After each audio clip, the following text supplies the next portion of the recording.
give me a thumbs up, Toby? Yes. Ready. I know now you can do it again. I'm sorry. It didn't work.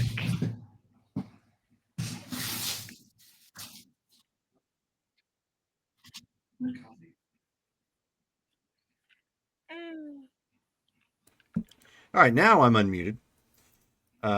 So that happens sometimes. So it looks like it's a little bit more vacant than it really is. We've got some people who are off camera, but they're actually here, so you'll be able to hear their voices. The only one not currently here is Dale due to a snafu with scheduling, but that's okay. So, can somebody give us a recap of last game?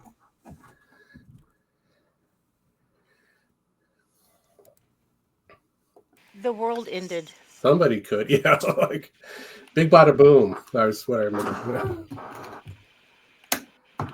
Yeah, if anybody wants to volunteer, it'd be greatly appreciated. Oh, that's good. I'm trying to remember everything that happened.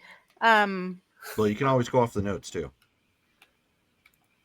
Who took notes? Dale. Dale, who's not here. Okay. Hold on. Also, testing. Yeah, Yep, we hear you. Can hear you. Okay, just realized that I hadn't gone on. Let me find the notes.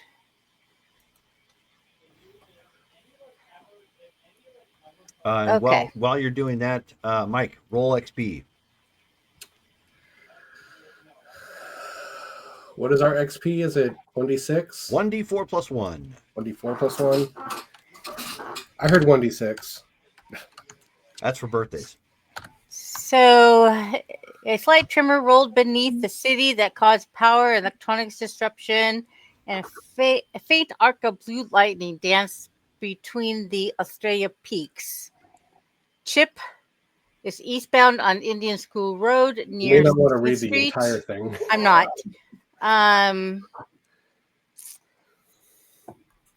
He landed at a charging station, and the attendant confirmed things are messed up in his store as well. Chip decided to stay earthbound and drove home to the Nexus Heights in Scottsdale.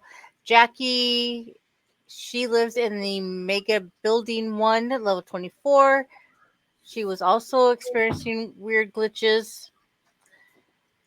She noticed that similar glitches were happening in the buildings outside as well. Peacekeepers were moving around her building, but not with specific purpose. So Jackie decided to grab her go bag, her credits, her rifle, her handgun, and then she took off after she checked the hallways. Jackie left, took the stairs, and got on her motorcycle. Matilda also lives at the Mega Building on level 17.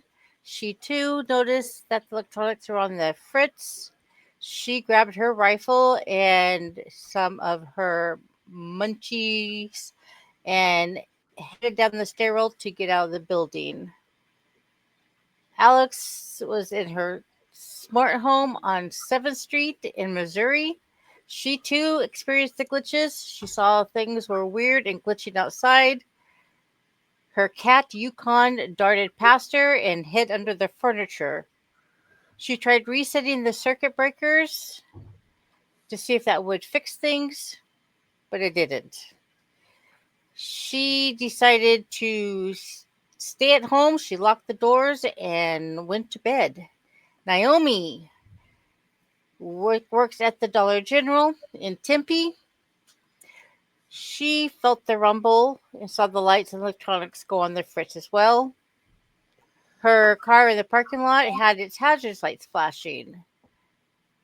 And she saw a weird light in the southwest. Marcus experienced these glitches in his house as well. Half his city block went dark. Blue arcs were crossing the sky. He tried to find out from city resources if something was happening, but the communications and internet were not responding. He got his bat and a change of clothes and got in his car to head to City Hall. First thing in the morning. Article on Phoenix Metro Times. Residents have noticed strange blue lights arcing throughout the atmosphere and traveling from the desert floor into the sky. And Jackie arrived at her assigned post earlier than scheduled. Matilda went to the Phoenix Zoo and tried helping out where she could. She tried shopping and found that stores were busy right now, but she bought extra emergency supplies. Alex called her boss and was told to shelter in place and wait until they hear more from the local authorities. Chip and Naomi were watching the news to keep abreast of events. That afternoon, um, unshackled reality on NetHub. The veins of the earth are opening. Wake up. Weird unexplained paranormal activity being reported. Marcus tried to get supplies at the store, got 3 loaves of bread, a full water cooler tank, a bottle of ibuprofen, and 2 bottles of vodka. And he headed for the bunker. Chip stayed at home. Alex made sure her stuff in her home was secure, and she got 5 potatoes from her garden.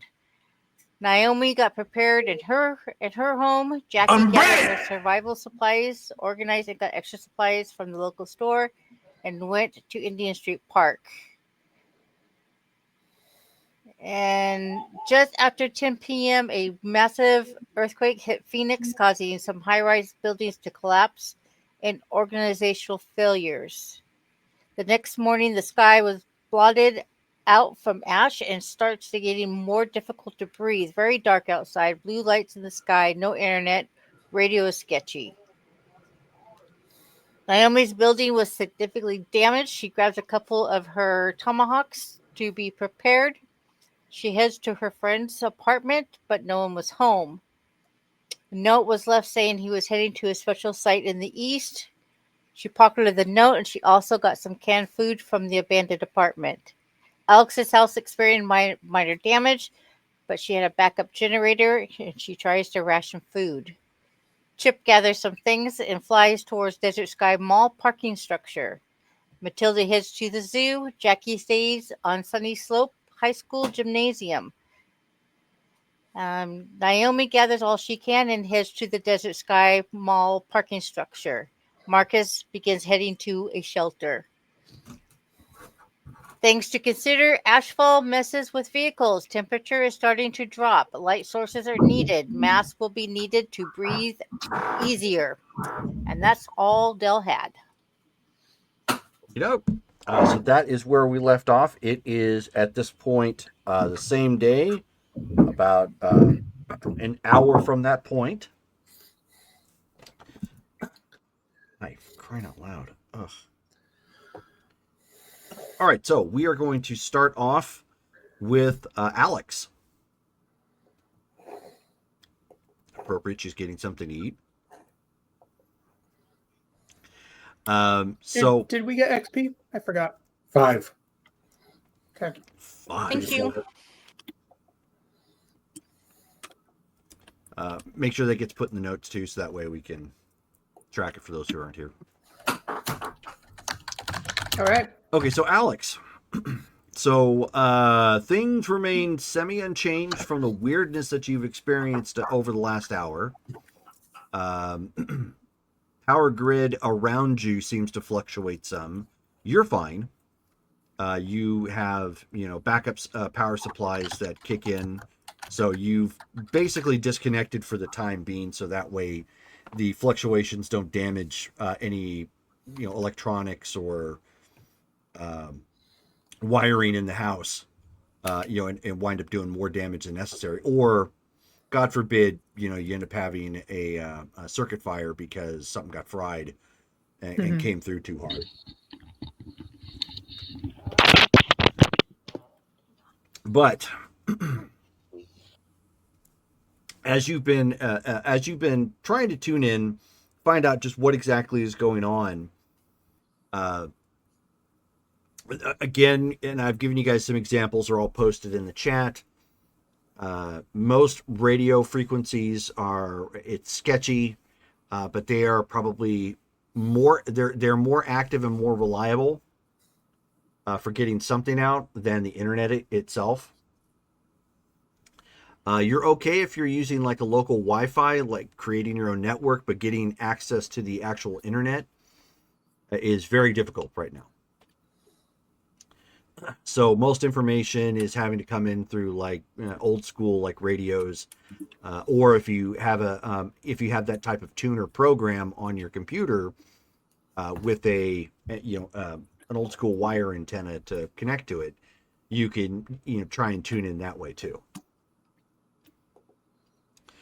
But the messages are very sporadic at best. Most of them are broken. You don't really hear anything definitive outside of when you do hear voices. Obviously, they're concerned, like you would expect.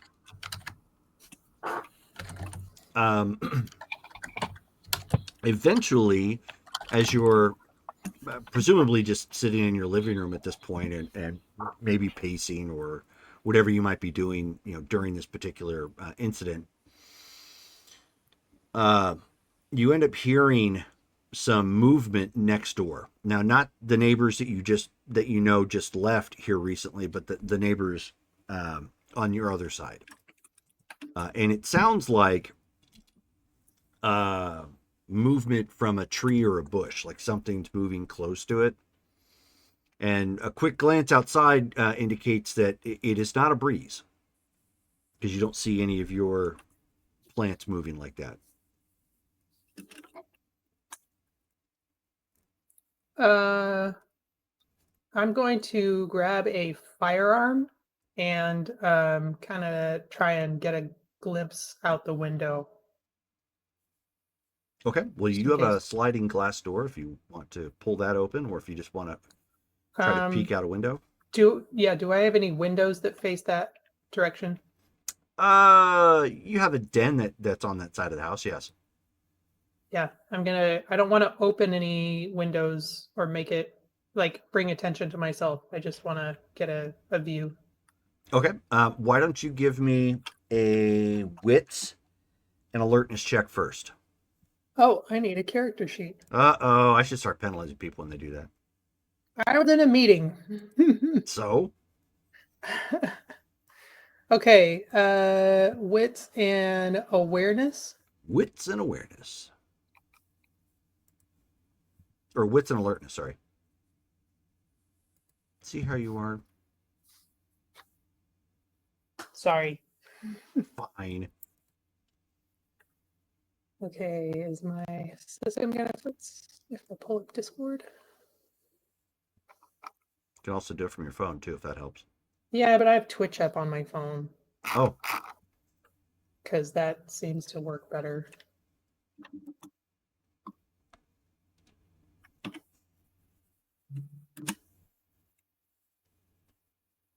Three successes. ooh. And the successes you rolled. Of the beast. Bodes ill. All right, well.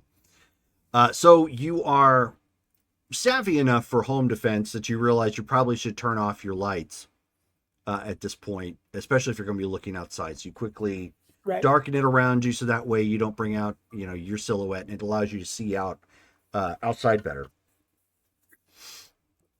And then just kind of edging the blinds open a little bit on the side, so you kind of lean against the wall to peek out. It doesn't give you great vision outside, but it's a lot more sneaky than just pulling them open. And you end up seeing, one second. There we are. Okay.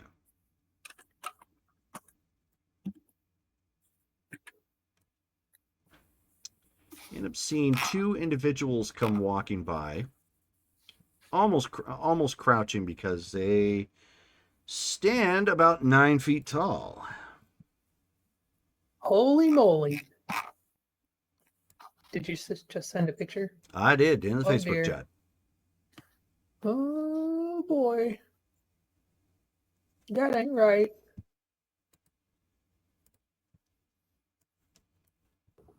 Yeah, I'm gonna definitely like duck back behind the wall and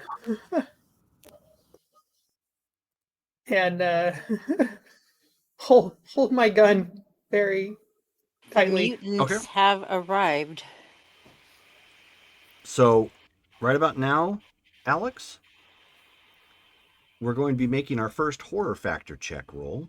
I need you to roll your courage. Oh no. Difficulty 8. Peace be with you. Maybe they have Girl Scout cookies. One success. They knock on our door. Thin mints.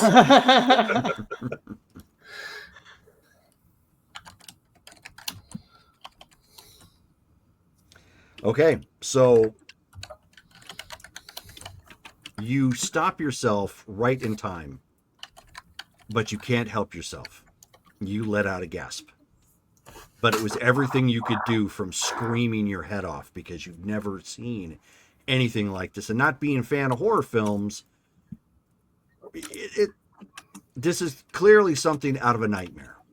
Mostly you pick up their silhouette, but there's just enough of that blue arcing energy or whatever is going through the sky that picks up every so often that you end up seeing them. And you see that kind of sheen across their face. You can tell based on the size and what they are. They're shaped like a human, but they are not a human. What color are they? Can I tell? Not really with this lighting. Okay. But it is it would appear to be a darker shade of something. Okay. And then that's when you hear, "Hey, do you think they got something in there?" And then one of them kind of pokes at your neighbor's door, and you hear as this big digit kind of pushes against the glass, and you hear it go and just spider immediately. And he says, "These stupid humans, so fragile." And then the other one starts going like, "Oh, I smell food. Oh, we need to rummage this. Captain's going to be appreciative." And he says, "Well, I'm not squeezing in there. It's a bit small." He says, "Yeah, but I outrank you." They kind of shoot some looks at one another for a second.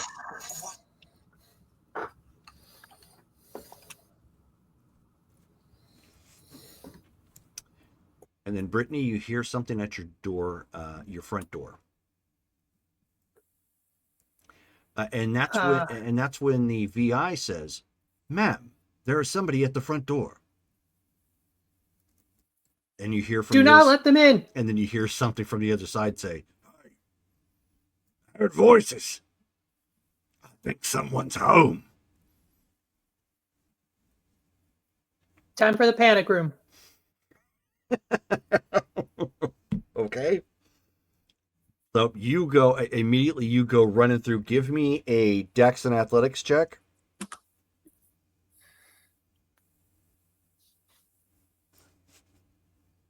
That's not gonna go well.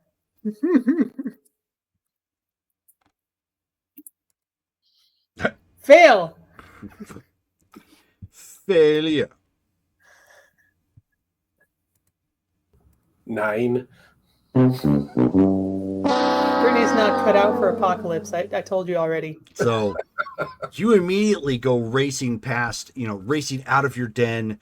You accidentally hit something in the hallway because you've darkened it, and there was something fell over and hit the ground and broke, but you don't care. This is something out of your worst nightmare, and immediately an arm comes flying through your front door and grabs you by your waist and pulls you out. Yeah, this is probably where I scream. Okay, yeah. Why don't you go ahead and give me a courage check again, difficulty 9.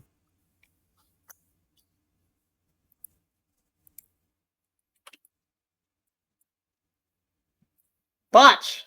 Oof, yeah. At this, you've panicked as hard as as hard as your body will physically enable you to, and then you just go limp. And the last thing you hear is, "Hey, I've found one. Silly pink skin." and thus I die. Time for backup characters. Episode 3. Okay, so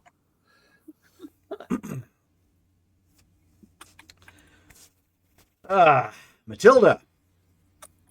I'm afraid. So you were at the zoo at this point.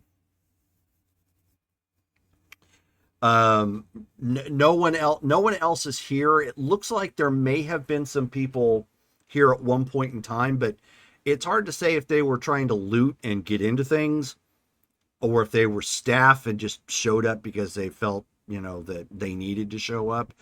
But it looks like there's a bit of a mess here. Once you get past the front gate, eerily so. The Christmas lights are still kind of twinkling in this area because, of course, Phoenix Zoo has zoo lights, at this time, which refract a little bit off of the falling ashfall that's hitting the area, and it's giving it kind of a dull, wintry look. Obviously, some of the animals have already retreated inside, try and avoid what is going on. Others are you can't find them. They may have already escaped, but it's not like anybody can do anything about it. With everything that's going on. But when you get there, and you pull up, and you've already entered the park. You've got a key at this point, so you can get into the front gate without an issue. After you get back towards, you're fully into the zoo at this point, and you've gone past the front exhibit areas, a little park for families to eat, and then kind of wandered towards the back. You can actually you can smell death. Something back here has died. Your first thought, of course, is that one of the predatory animals got out and probably killed, something else in its enclosure. Because that would absolutely make sense.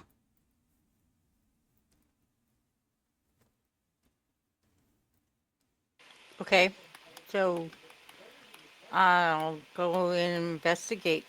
Okay, why don't you give me perception and alertness check? Difficulty 7, because of the ashfall. Okay.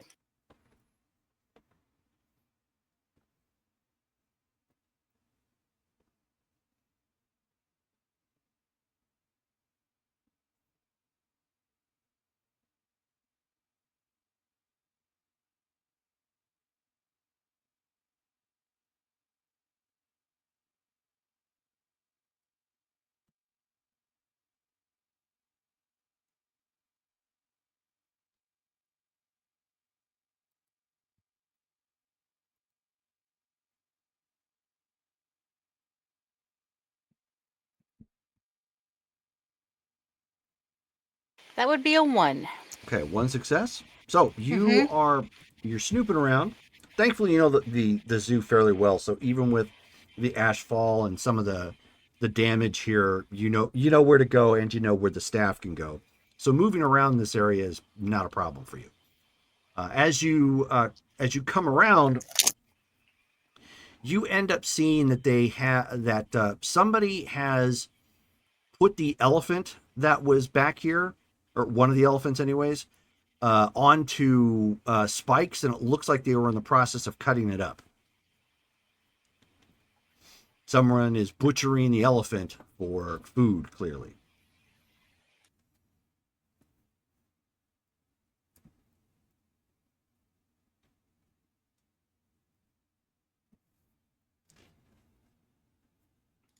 That's sad. Shelly, you still there? Yeah, can you hear me? I can hear you now. Okay. Can I hear or see anybody around? Why don't you give me another perception check? Same difficulty. Okay.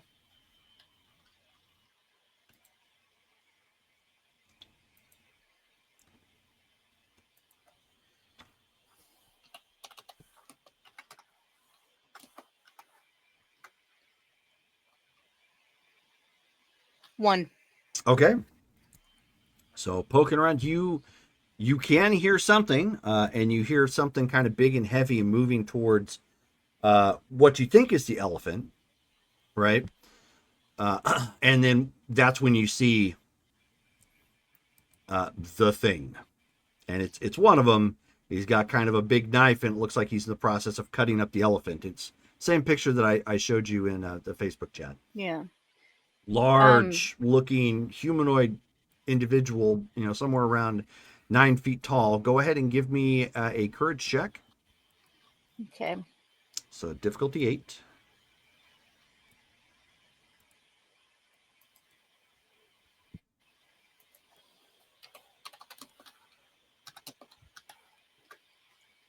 One. 1. Okay. So you stifle a scream, but you can't help but feel cold sweat running down your back at this point. This is like nothing you've ever seen. It's absolutely terrifying, and you from the light that is emanating from this area, because there's obviously a little bit of light from the sky, from the blue, that blue arc energy that kind of crosses over every so often, as well as the zoo lights which are still in operation. You can see every so often there's a gleam on those saber-like teeth that this individual has, and that's when you feel something sharp strike the back of your head. Ow. Something strong, something clubbing you, and give me a stamina check. Okay.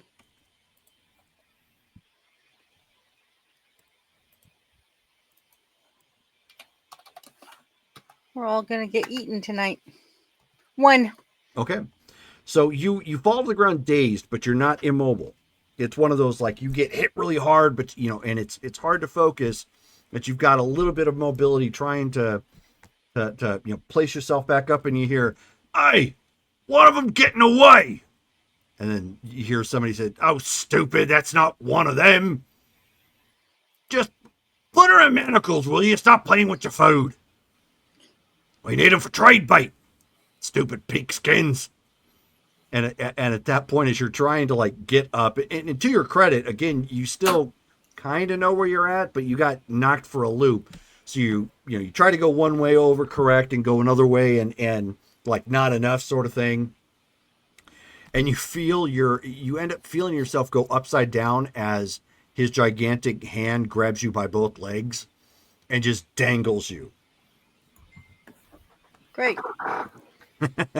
I let out a scream. Appropriate. Mm-hmm.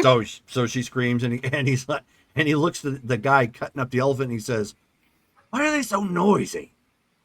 And Frightful little things." then she will try punching. You know how even though he's got her outstretched, she might not even Oh have yeah. I mean, you can swing, can't even but hit. Yeah, yeah. she can't even hit, but she would try. Okay, sure. Yep. So she's like, "Argh!" Yep.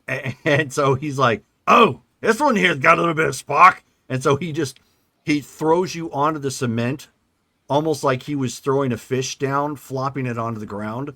Ow. He's like, poof, poof. And that unfortunately knocks you completely out, and the wind out of you.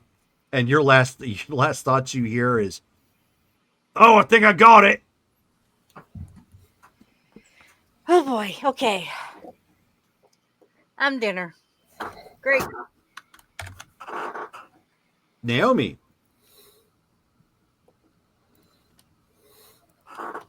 Hopefully she's still here with us. Had a little bit of You internet guys issues. I'm here. Okay. Don't here. investigate. So you were on your way to Desert Sky Mall, and the first thing you started to realize as you're starting to get out of Mesa, because obviously most major roads in Mesa lead immediately to like highways or whatnot. Vehicles backed up everywhere, which is just completely derailed where it is you're trying to go at first. Okay. So at this point you end up driving. You're kind of on the way to Phoenix Sky Harbor, which you can see that there's some smoke and whatnot kind of coming up in the distance, and that the only reason why you can see that through the ash is again because every so often it'll get caught on that blue energy that kind of reflects or focuses, at certain points in the city.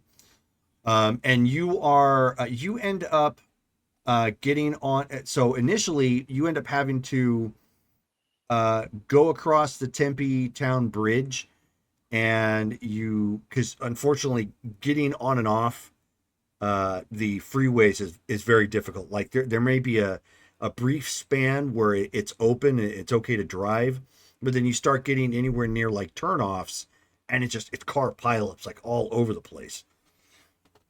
So, which means it would probably be easy enough to walk, because obviously walking you can kind of get around vehicles, but unless you're taking a flying vehicle or something, it's very difficult to navigate, or a monster truck.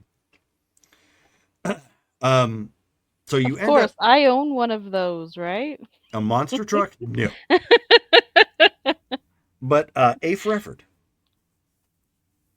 So you end up taking Tempe Town Bridge onto Mill Avenue, and you're basically trying to take one of the major side streets like Van Buren across from there. Why don't you give me a Dex and Drive check? Oh, drive. My nemesis. Nemesis. Okay.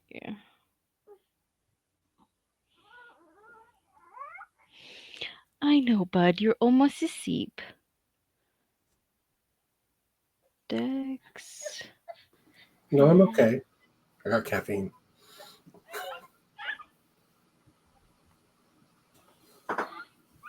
Was the difficulty just 6? Difficulty 7. 7. Okay. Woo! 1. Okay. All right. So so as you were starting to drive, the Mill Avenue up around this area doesn't really have a whole lot to it. It's got like a country club nearby, so it's got like a nicer neighborhood, even though there's not really many. There's actually no housing over in this area. So it's got kind of a nice neighborhood vibe. But that's when you start to hear the engine of your car start to strain. Oh no. Very much like it's starting to become congested. Can I stop somewhere and try and clear out the air filter? You absolutely can certainly try that. So at this point, you end up having to pull over right at the grass clippings rolling hills, which is like a public golf course. Interesting. So okay. you just pull over into their parking lot because it would have some room. Yeah, okay. You can see that there are 2 other cars that look like they've been here a bit because they're collecting ash at this point, but otherwise doesn't seem to be anything else. And the lights are off at the actual establishment. Okay. So you Okay, pull over, no so- problem. You're going to need to give me an intelligence and technology check. Intelligence and tech. Okay. Difficulty 7, since this really isn't your thing, but you can certainly give it a shot.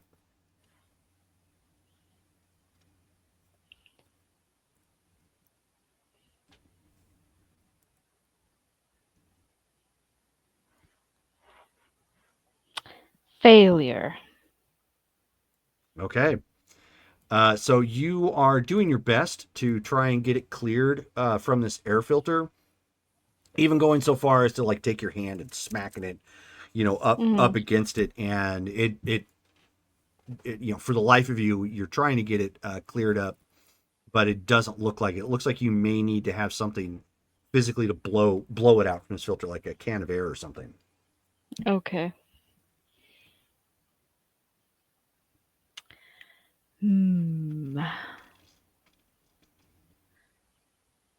Well, I guess Hold on. I am going to roll really quick Okay. to see if I stay with my car or we walk. 'Cause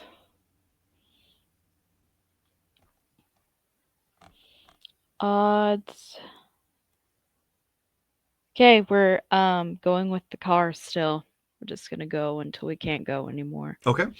All right. Or until I can find a gas station that has that air thing. Oh, like the air pump outside? Mm-hmm. Okay. Okie dokie. Do.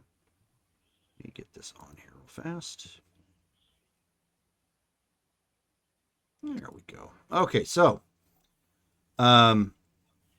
you put the filter back in, and go ahead and give me a Dex and Drive check, difficulty 8.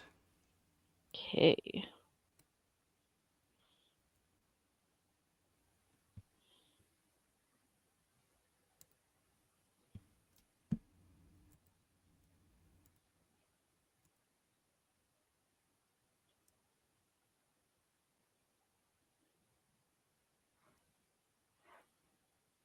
One success. Okay.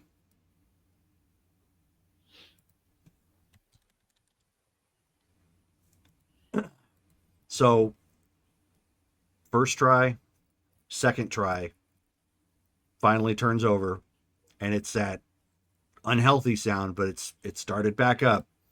Okay. So you start pulling out of that parking lot and then getting back onto Mill Avenue. Thankfully, to its benefit, Mill Avenue up around this area is pretty open. You obviously bypass the public golf course. Right off to your left is a pretty big parking lot that actually has the Salt River project there. It's a kind of an office complex sort of thing. Not many cars in the parking lot there. And then as you are pulling up to where Mill Avenue starts to become Van Buren, there is on your left-hand side, there is Sun Devil Stadium for baseball, and then there's a secondary baseball park right across from it. And then directly to your right, you end up seeing like a long drive and a mostly open parking lot with some Christmas lights around some of the poles. And that is when your car finally just gives.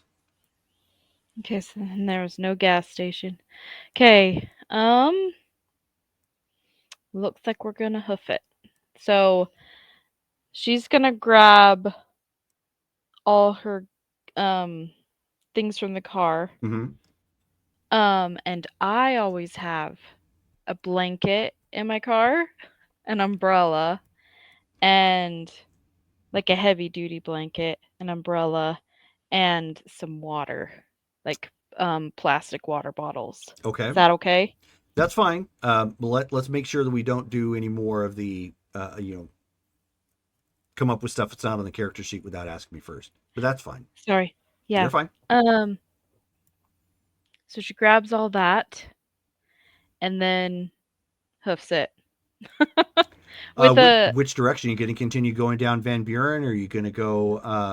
Are you going to go up the side road there? Would she know which would be safer, like less traffic or? Well, the road is obviously potentially more traffic. If you're going down that side adjacent road, you know what? I'll tell you what. Why don't you give me an intelligence and technology check? Difficulty 6. Even if you don't have internet connection, smartphones may still be able to tell you like what's in the area. Okay.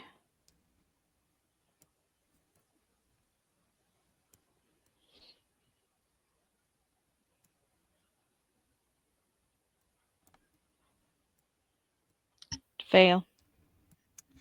Okay, yeah. So you pull out your phone at this point, and you're pulling it up. You had a great idea, and all of a sudden it just goes whoop, turns off. You forgot to charge it. Rats. Okay. And Um, that's when you realized you'd been spending a couple hours, blowing through games and pictures and whatnot, and news, obviously trying to find out what was going on, and just forgot to get a battery and a charger. okay. We'll go on the side road with less traffic. Okay. And she'll try and like do a makeshift mask so she gets less ash. Sure. Pull up your blanket. Mm. Okay. So as you go down the side road, you can see that it leads to a pretty big parking lot. Almost no cars in that area. And as it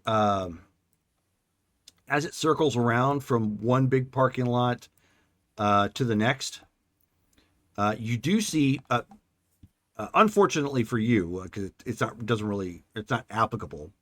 But for electric cars, you do see a covered area that has a spot for a charging point. Looks like it can hold up to 1, 2, 3, 6, 7, 8, 9, 10. So 20 potential charging cars. And that is when you see the sign that says, "Welcome to the Phoenix Zoo." Oh. Okay. Um.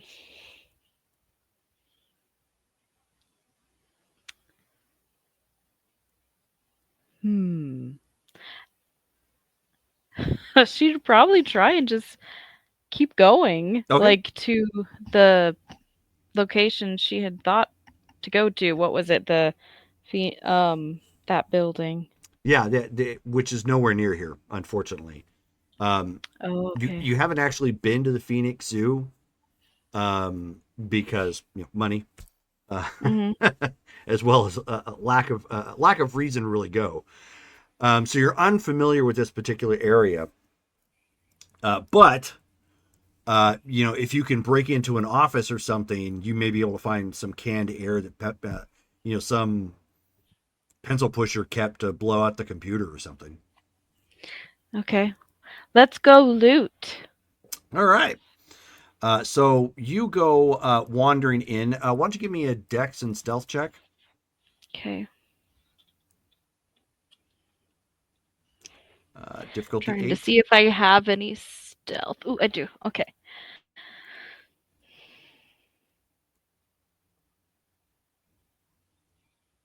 What was the difficulty? Difficulty 8. Ooh. One success. Okay. Well, you're staying reasonably quiet for somebody kind of shuffling along with a bunch of equipment, or like big blanket and whatnot. So Mhm. if somebody were to look outside, they'd probably spot you, but you're not really moving with a whole lot of noise. So you end up getting up to the front gates. Now, obviously, they appear to be locked. You, however, have a blanket on you. So hopping, throwing the blanket over the fence and hopping over is a non-factor. It's just a matter of just heaving yourself over with some strength. Okay. I'll do that. Okay, strength and athletics, difficulty 6.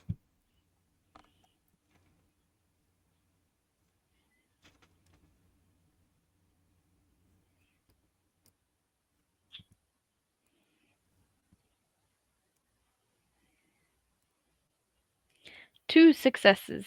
Oh, nice. Okay, so yeah, not a problem. Throw it up, up over the gate. Give yourself a second. Little heave ho. Back on your feet without a problem. You've got your blanket on you. Mhm. When you get past the gate, however, you can see that because they have like a little office which sits adjacent to the where you go in to buy tickets and whatnot. It's all kind of built to funnel in through like a 4 lanes of traffic of people, so you can run through turnstiles and so on and so forth. Off to the one side is the actual like office that controls the tickets and Mhm. turnstiles and whatnot. And on the inside, you can see that it looks like it's been rummaged a bit. There's actually a broken window, so getting in is not a problem. You can slip in and out with a simple use of your blanket to make sure you don't get cut up and get in. Okay. I will see if there is air in there. That's what I'm mostly looking for. Yeah. Okay. Why don't you give me a perception and perception investigation. Difficulty 7. Okay.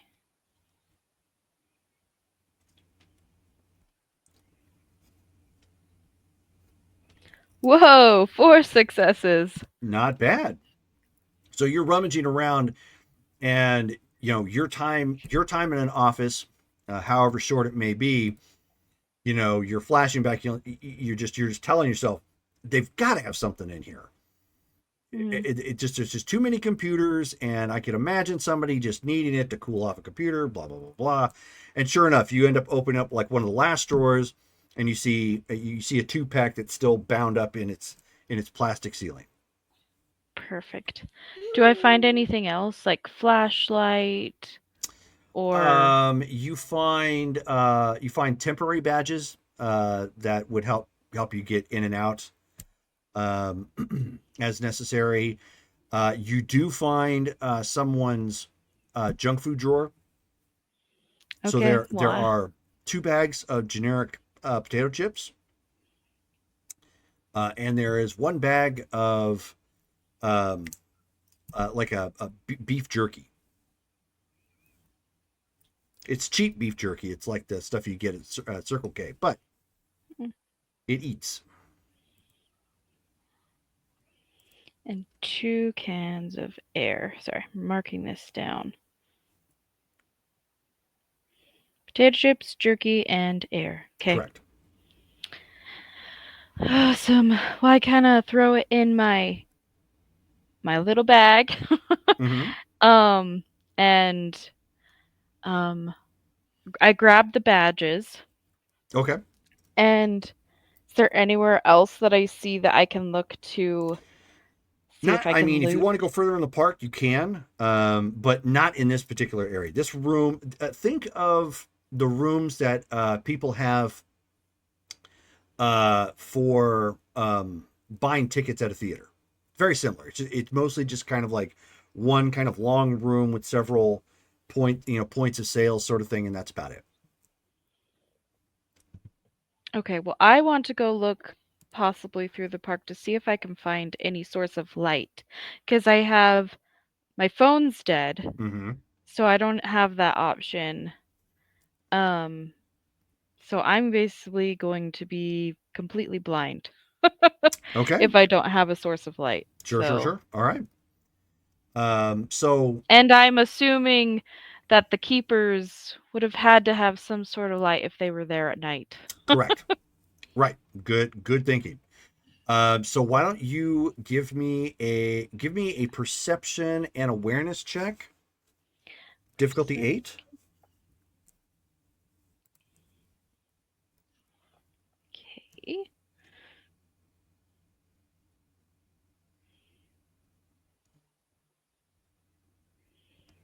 That's a failure. Oh, okay. Well, so you at this point, open up the employee's door that leads into the park. You don't have to go do anything extensive. Just slip on through and look around. You can see that there's a little bit of a mess. Like some people have been clearly rummaging in here to some extent. And then right as you step out of that little area and kind of get into the guest area where they've got like a gift shop over here with the shutters are pulled down. And they've got like the little park area for the families to eat and an area that has one of those ground fountains that shoot up. It's not on right now, but it has one of those. There is active Christmas lights in here that kind of wrap the railings and some of the poles occasionally make it look really nice. And as you just enter that area, unfortunately, it's hard to tell if you tripped or if somebody like tackled you or something, but you hit the ground and your head with such force that you just immediately black out. Oh, Just like okay. wham, and it's. I mean, if you were awake even a half second later, you probably would have felt the searing pain at that point. But it was hard enough that it just thunk, and that's the only thing you remember. Okay. All right, so Marcus, you ended up where last we left off. Didn't you actually go to the facility? Yeah. That's what I thought. And did you enter, or were you on your way there? Uh, I don't recall you getting in yet. Hold on. Let's go look at the notes. I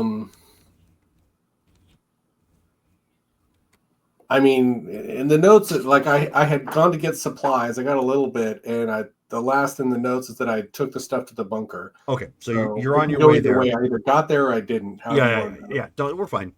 Okay, so you already know single-minded focus. You're like, okay, I know exactly where this is at. I know how to get in. It's just a matter of zip and get in. Obviously, you get past the security gate because it's not like it was a closed off fence. It was just the the bar that goes back and forth. So pulling up to it, forcing the thing to go up, and then driving through is not a problem. There doesn't appear to be any power to that section right now. Driving around to the other side where the emergency facility bunker is actually located, you can see, because the way the building sits is it's got like a little it has like a little office built on top of it, and you just kind of walk down into the Right. bunkers. It's not like just flat out exposed. And you can see that there are emergency lights on in the office area above the bunker. But that's consistent with the power outage, right? It is, but it does mean that the backup power that's in this area is working. Yeah. Okay. So I will. Is this my first time here since the earthquake? Yes. Okay. Well, then I'm going to go in and see if anybody's here. Okay. So you slip on the inside. Obviously, it was a big quake. There's crap everywhere on the inside. It doesn't look like anybody's rummaged it. It looks like, paperwork got flung about a little bit, that was in here. A monitor that was left out, top, sitting flat and broken, unfortunately. Because there wasn't a whole lot of important stuff in here. Most of it's just junk. Backup stuff that you probably didn't need, like old PCs that are just laying on their side, and tipped over chair and stuff like that. When you get to the actual door, however, the door is locked to the downstairs bunker. Okay.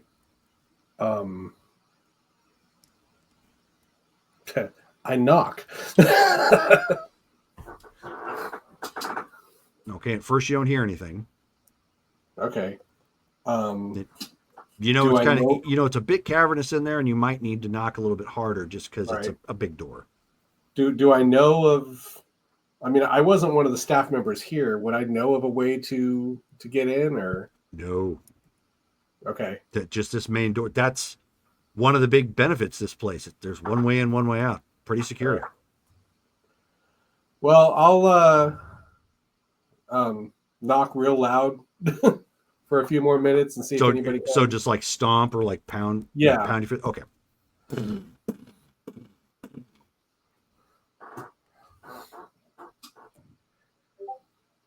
So then there's a moment again. Then you hear a oh good. And then like the wheel starting to spin as the locks are coming undone. and All right, well, the door starts getting pushed open. And it's the whose name is slipping me right now, but it's the individual that you met down here in the first place. cool. He wasn't really the official. It's just the guy everybody looked to as the leader because they didn't, they didn't give him the actual rank or position, I should say, in the company. Let me see. I think I've got him. Hold on a second. I may not. Nope, I do not. I know I gave a name. Did you take it Dave. down? Dave. Dave. Okay, thank you. And so, I mean, he opens it up and he sees you and he says, boss? Hey, I'm afraid those chairs are on back order. We're not going to get them soon. He tries to laugh for a second and he's like, did you bring anybody else? Well, not yet. I just got here. Okay. And he kind of takes a moment to look around real quick. He said, you want to come inside quick? Okay. So he motions you in real quick, and then he starts spinning the lock and and securing it. And he's like, "Sir, I don't know how to explain this, but like on my way here, I saw some really weird stuff." I mean, it was a pretty big earthquake. No, I don't mean like earthquake. I mean like horror movie stuff. Like, you ever see that old movie about the spaceship that went to hell? Event Horizon? Yeah, that. Yeah, I remember that one. Okay, that's kind of what it felt like, but I wasn't losing my mind. Like, I really saw something. And then I've been hearing things occasionally out on the perimeter, so I've been trying to keep this door locked. Can I get a sense of, assess him for whether he's in shock or Yeah. Why don't you give me a zero medicine? there you go. Well, you're gonna have to go off your gut. Pure perception check then.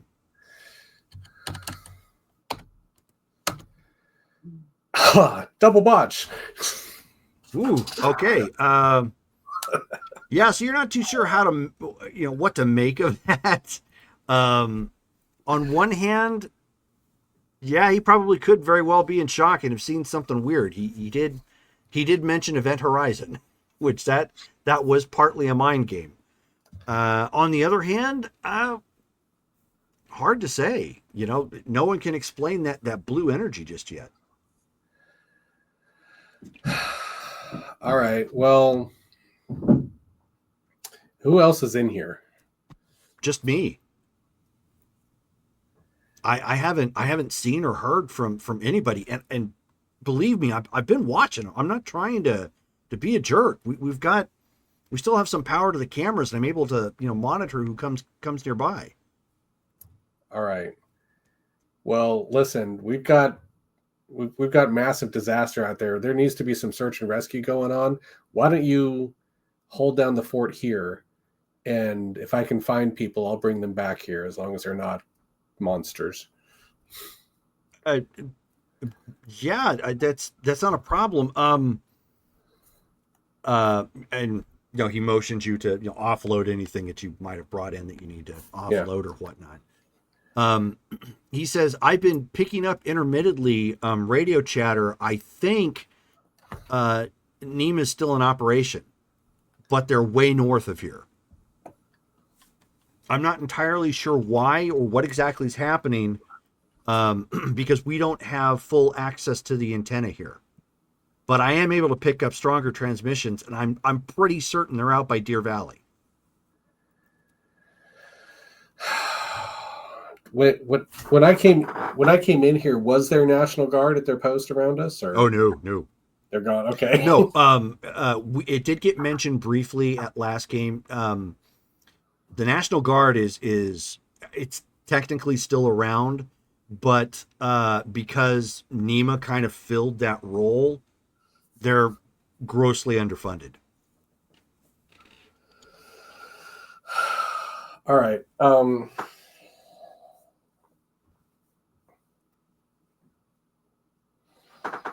So I can either go single-handedly try to do some search and rescue, or I can try to go find Nema. And I've been warned that there are monsters walking around, which I probably don't believe with that role. Probably not.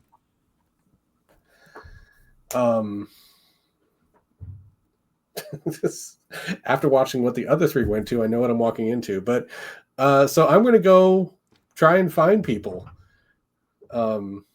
I have to assume Nema is doing what Nema does and doesn't need my advice. So I'm gonna grab some stuff, maybe some rope, a shovel, flashlight, and is there like residential areas nearby? Actually, you want to pull up a map for that, just so you know. And yes, there are. All right. Well, I'll tell them to watch for me on the cameras, and I'm gonna go find some houses and see if there's any survivors out there. And so he offers you a gas mask. He says, Oh yeah. I don't know if it's going to help against the ash, but it's an option." Let me take the gas mask, but I'm also going to see if I can find like a paper mask, like a COVID mask, because it's just ash. Right. It's not toxic, as far as Right. I know. Okay, so he gives you like a World War II gas mask, sort of thing. Well, that's what they got down there. Yeah. So it all depends, but at least you're prepared. Very prepared. I'm feeling very Fallout right now. All right, so while you are setting up then to go back out and start looking, Jackie, so you were in the process of heading up to Sunny Slope when your radio ends up picking up a broken military frequency. Okay. Which is not entirely uncommon, which, anybody with a radio would have been picking up like the occasional emergency beacon, like from first responders, saying something or whatnot. But unfortunately, where you're at, it's way broken, with everything that's been going on, which that's been the big problem. This, however, came through a bit stronger, meaning you're probably a lot closer to this than you are to Sunny Slope. Okay.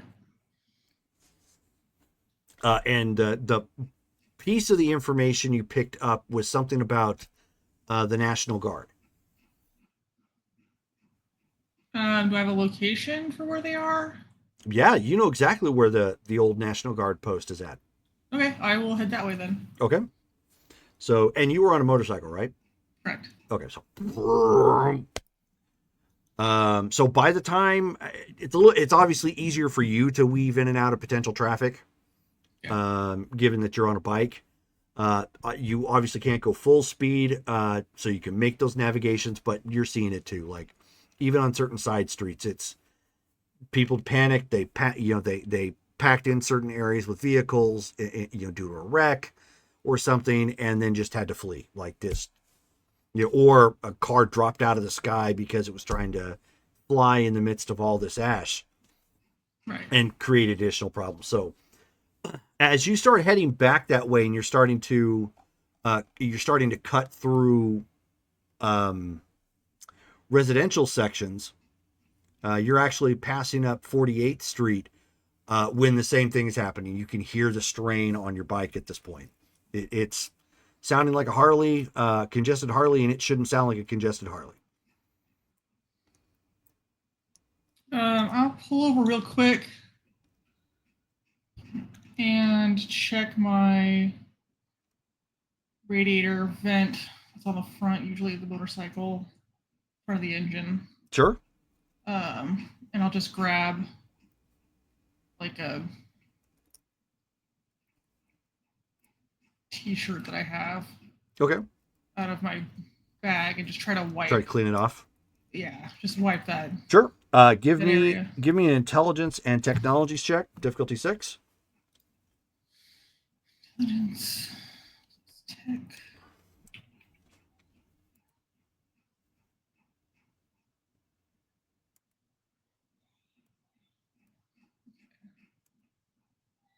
Um, I'm not that familiar with this particular. It's /mm. Okay. /mm. So then pool is 4. Mhm. And difficulty is 7. The default is 6. So if you just put /mm space 4, which is your dice pool, it'll roll automatically for you. Okay. 4 successes. Wow. Yeah, the only time you have to change the difficulty after that is if it's something other than 6. So Okay. it would be like /mm space however many dice and then space the difficulty. Okay. Okay, yeah. So you just take a moment to clean out as best you the can, and you intakes, actually do yeah. a fantastic job of getting that cleaned up. And that's exactly what the issue was. For safety purposes, though, it's going to be a problem to keep having to clean this. You're going to probably want to get updated filters or a way to filter out the ash as best as possible when you have the opportunity to do so. Yeah. I'll shake the shirt out, roll it back up, put it back in my bag. Yep. And then head back out on your way. Yep. So, Mike, as you or Marcus, as you are getting some things back into your vehicle to start looking for people, you can actually hear a motorcycle in the neighborhood. And then eventually you actually see the lamp from the motorcycle pass by the outer fence at one point.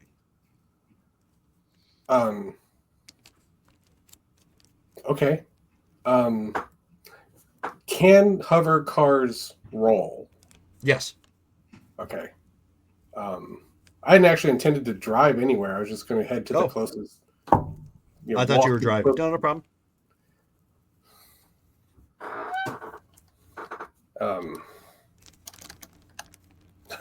Okay, so I guess that's what I do. So you're going to walk back out the front entrance then? Yeah. Okay. So eventually you end up seeing that motorcycle that you heard pulling in through the front past the gate that you came through. Like coming to us, or? Yes.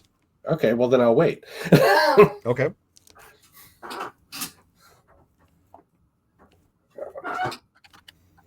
So Jackie, as you look around, obviously it's the small museum that they've got here is dark.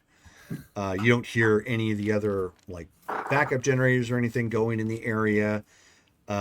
You do see there's a little bit of light coming from from a nearby office that sits a little bit further into the grounds, and you think you can see some movement.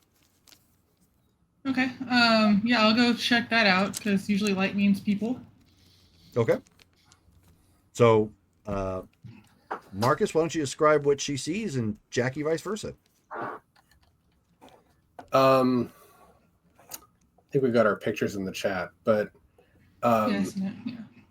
he is. I mean, you see, a guy looks, not totally out of shape, but not like fit either. Just a big dude. And he's coming out. He's got like a shovel and some rope. He's got gear on him. But he's just kind of like waiting at the door and watching you walk up. Okay. She's not going to walk up. She'll actually pull the motorcycle up to, if you're just standing there. Yeah. She's in leather jacket. She's got, looks like reinforced jeans. And kitty. Aw. Go this way. She has a big, like military issue rucksack with, you can see stuff strapped on the outside, it's folding inside, and then strapped to the back of her motorcycle, kind of leaning up against her a little bit, looks like a rifle bag. And then she also has another which is on top of like some motorcycle bags in the back. she'll stop and she'll flip her visor up and she's like, "Hey, I heard like a National Guard transmission. Did you get any clear information here? Any clear broadcast?" I didn't hear the broadcast. I'm with the city, and we have a shelter here that apparently wasn't a part of the evacuation list. So we have a mostly empty shelter here. If you need a place to stay. Okay, yeah, I tried to report to my my NEMA recruitment, but then everything went to hell. So yeah, I'm just at this point trying to figure out what the evacuation process is and what's going on, or if the National Guard is here, then I can help out in some way. Well, like I said, this shelter wasn't on the list of evacuation points, so we did. Nobody's here. We have one guy inside, another city employee has been in charge of the place anyway. But I was just going to head over to these houses and look for people who need help. I mean, there might be people buried in the rubble. Okay. And do you have a covered parking anywhere? I don't know. It's not right next to this particular building, but there is covered parking here. Okay. Well, down there's a overhang. Okay. She's like, just give me a second. She'll go and stash her bike, in kind of the most covered part. Sure. And then grab her keys, grab all her gear, walk back to where he is, drop off her big bag, and then she'll take her rifle out and start loading it, and then put the extra magazines in her belt. Okay. I'll say I'll get while she's doing that, I'll get Dave to open the door again. Okay. I mean, he sees you flagging him down at this point because he knew you were going topside. Yeah. So, just so that you can hear the wheel turning on this old, bomb shelter door.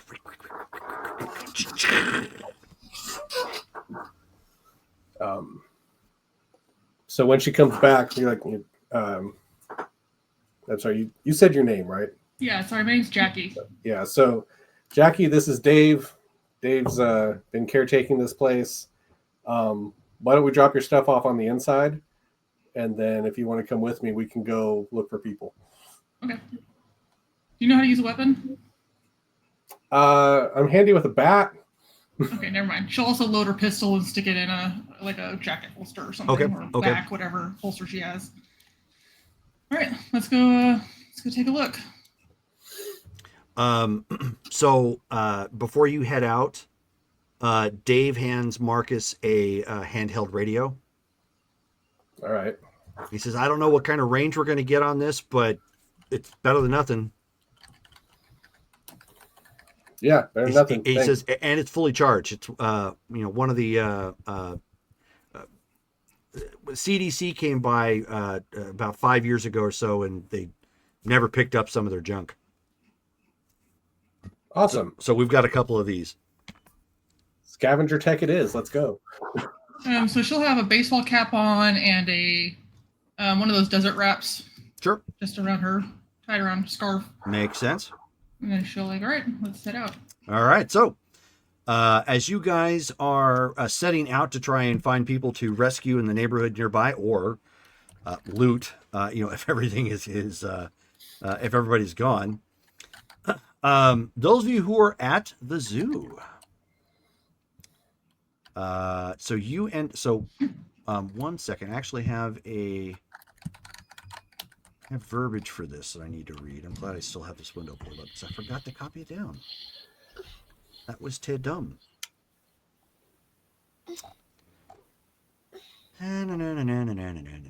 Okay, so now that you are coming, the three of you are starting to come around, or technically, but our mystery fourth person is currently out right now. They'll be back next game. Oh, I didn't realize they took us to the zoo.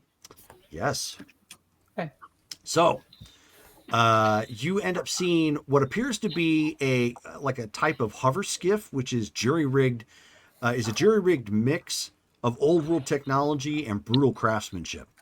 These makeshift vehicles look like metal sleds mounted on scavenged anti-grav engines.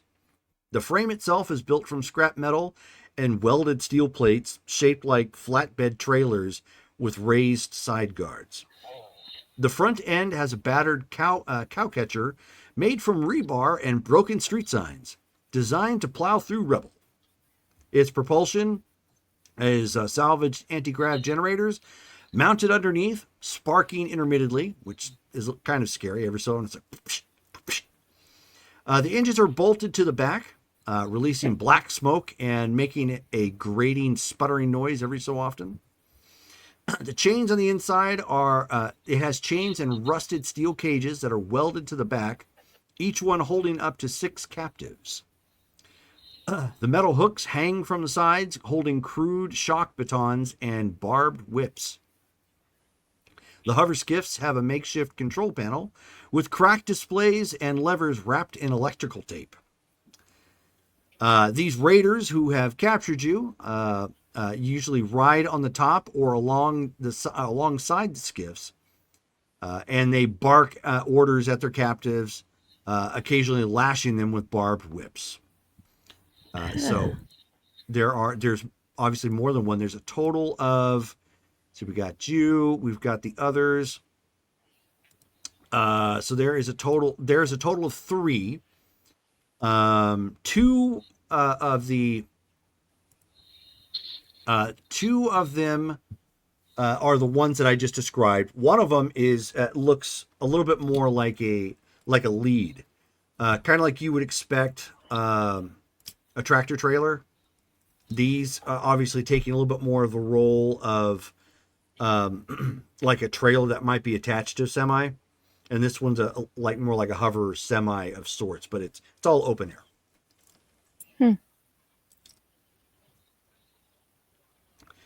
And you can see that there's 4 of you in one cart, and there are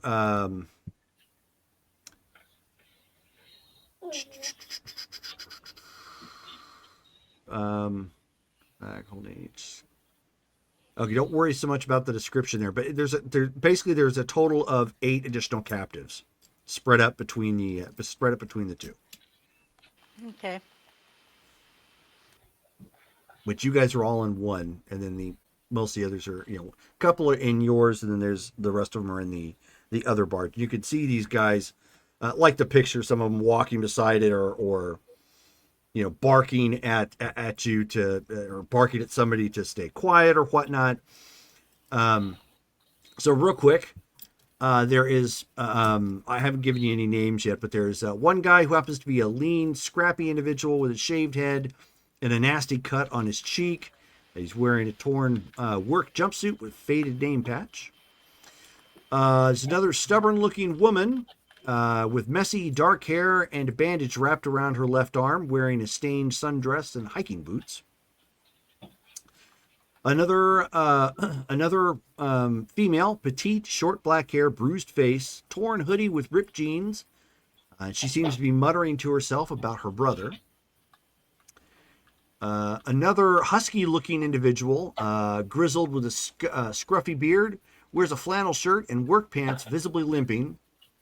He does seem to be trying to help keep the younger captives calm as best as possible. There's another young woman, athletic-looking, covered in dust and wearing a paramedic uniform. She has a defiant glare despite the blood on her temple. Then you've got another man who is tall and lanky with wild, unkempt hair, wears a band t-shirt and cargo pants, visibly shaking from the shock. There's a middle-aged woman that's in here. She's gaunt and weathered, with gray streaks in her hair pulled into a tight bun, wears an old military jacket over a faded floral dress. And she and some of the others are paying close attention to the young one. He's probably not quite in his teens just yet. He's skinny, he's pale, very wide eyes, he's got a bloody nose. He's clutching a stuffed toy that the captives didn't seem to care if they took.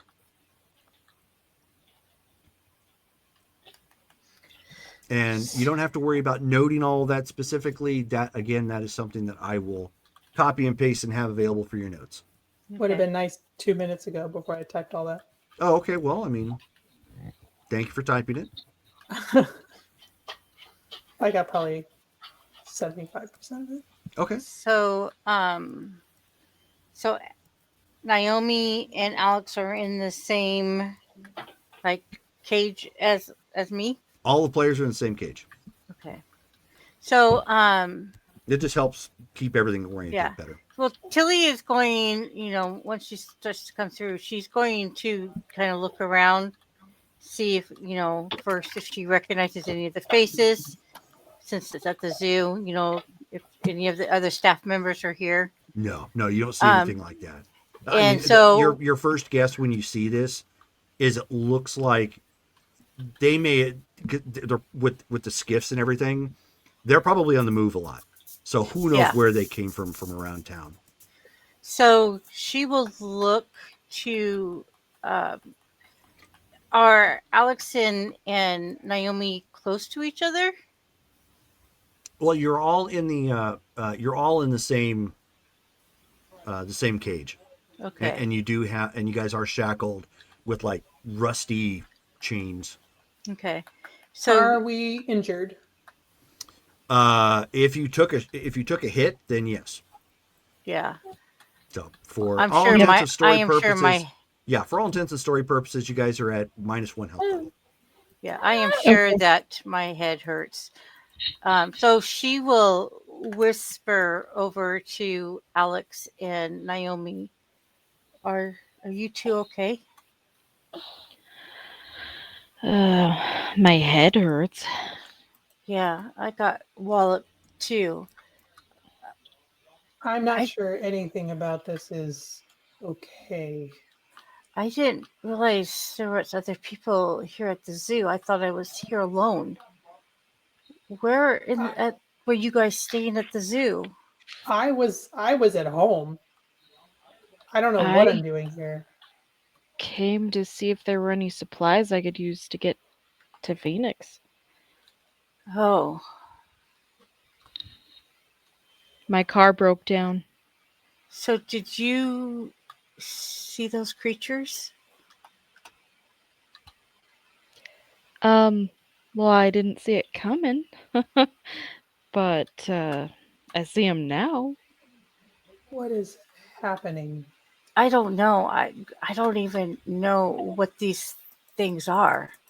Not up, Pinkskin! Like a backhand to the cage sort of thing, and they go walking on. It looks like right when that happened, of course, everybody's attention, like, whoa, like what the heck happened? Looks like he was just more annoyed than anything. He's not fully focusing on you or anything that you guys have been saying. But it looks like what they're doing is they're loading up the main skiff with like some additional loot and food. I think we Um, can understand them. we need to figure out how to get out of here. I worked here, so I know this place pretty much inside and out. But we've got to figure out how to get out of here. I don't know about you, but they look like they will kill us if we try to escape. I think they're going to kill us if we don't escape.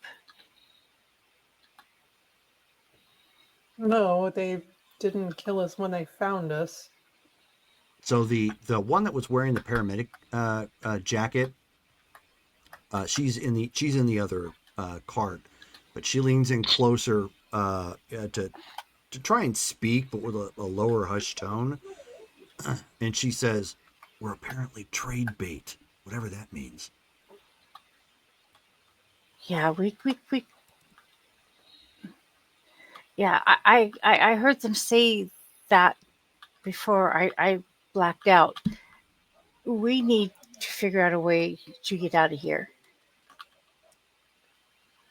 You got any ideas? she's going to look at the others with them.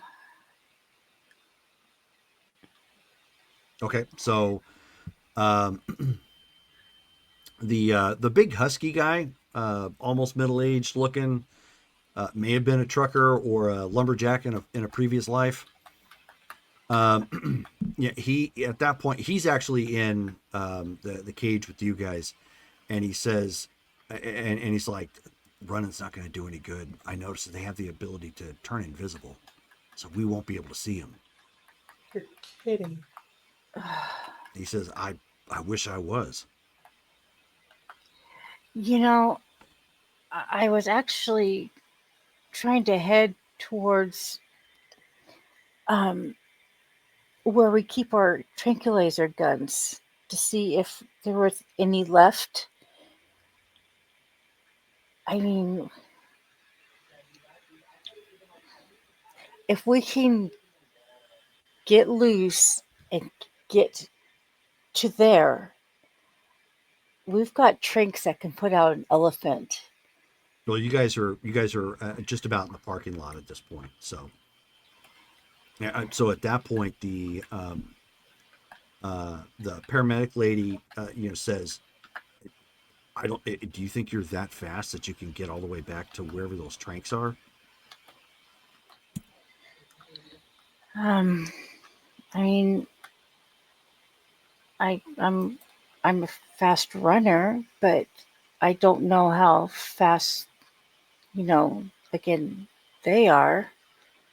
But yeah, I'm pretty fast. So at that point, the petite girl. By the way, she has an Asian complexion, although it's hard to give what the fact that she's a little dirty and the hairs in her face. It's hard to make out what nationality specifically. But she ends up muttering something to the effect of like they ate her brother.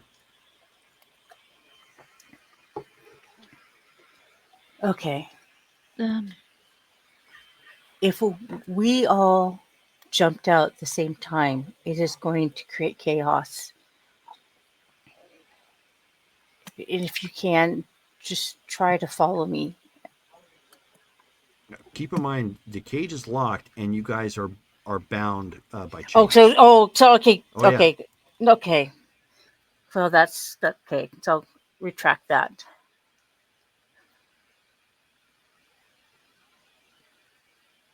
Anybody got a bobby pin? Nope. no. Just gonna look to the other women that are in with them. Do any They of you shake guys? their head. Anybody in the other car too. They shake their head.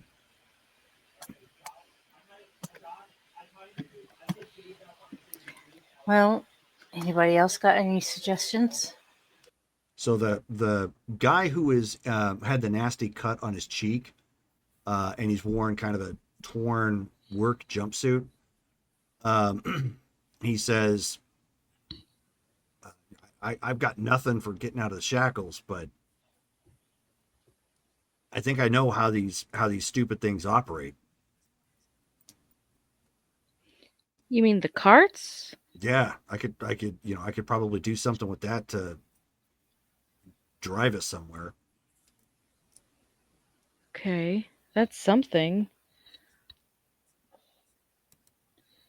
Um, can we are we are they like manacles? Like how are Yeah, we? Okay, manacles. Okay. yeah. So as you guys are kind of sitting there and dreading every second that you see them getting around, because you can see that lead cart is getting more full and full, and it looks like they purposely hit up the zoo for the beasts that were here, for food purposes. And all of you eventually hear at some point that they clearly have a stop they're going to go. Like you guys are deemed precious cargo for some reason. Like you're the reiteration of trade bait. Like they're one. At some point, you do hear murmurs of them getting like trading you to get like tech and other stuff. which of course is bizarre because not more than maybe 12 hours ago, this was still the Earth you knew. So who in the world are they going to be trading with already? Like, what exactly has happened? What has taken place? So Alex, Naomi, and Matilda, why don't you give me a perception and alertness check, difficulty 8.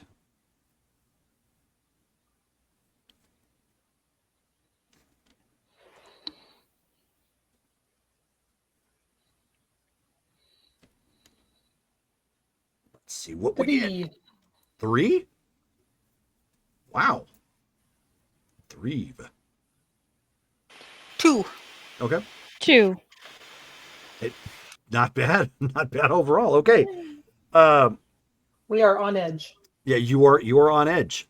So Alex, you're kind of at a point in the lull of everything that's happening. Just it's that type of thing when you're in a crowd and everybody's talking around you and you're just focused on something else because you can't do the back and forth thing. You're just trying to take everything in, but you're just focused on one area and just taking in the environment. And just over the hill, because basically like the parking lot kind of sits and they've got kind of low hills. I mean, you've been to the zoo, you know what it looks like. So so around the parking lot, there's some like low hills. It helps with dust sometimes. It keeps it from off of cars, whatever have you. And then as you're just kind of looking out, and it also helps that some of the lights here work in the parking lot because again, this section seems to be powered to some extent. You end up, and as you're looking, you think you see the glint of something just on the other side of one of those hills. Guys, can you tell what that is? And I try and like indicate the direction. The glint? Yeah.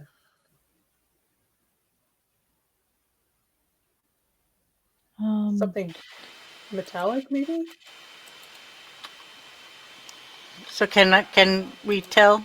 Yeah. Now that she's pointed it out, yeah, you guys see it too. There's something is amiss. The parking lot you guys are in is actually the west parking lot where they're bringing everything. They're bringing everything out and getting ready to go. The glint is actually coming over across the hill that kind of sits in between those two parking lots. And for visual reference, it's kind of over in that direction where the charge station was at, Naomi. So it's east of that position. And whoever these guys are have completely missed that.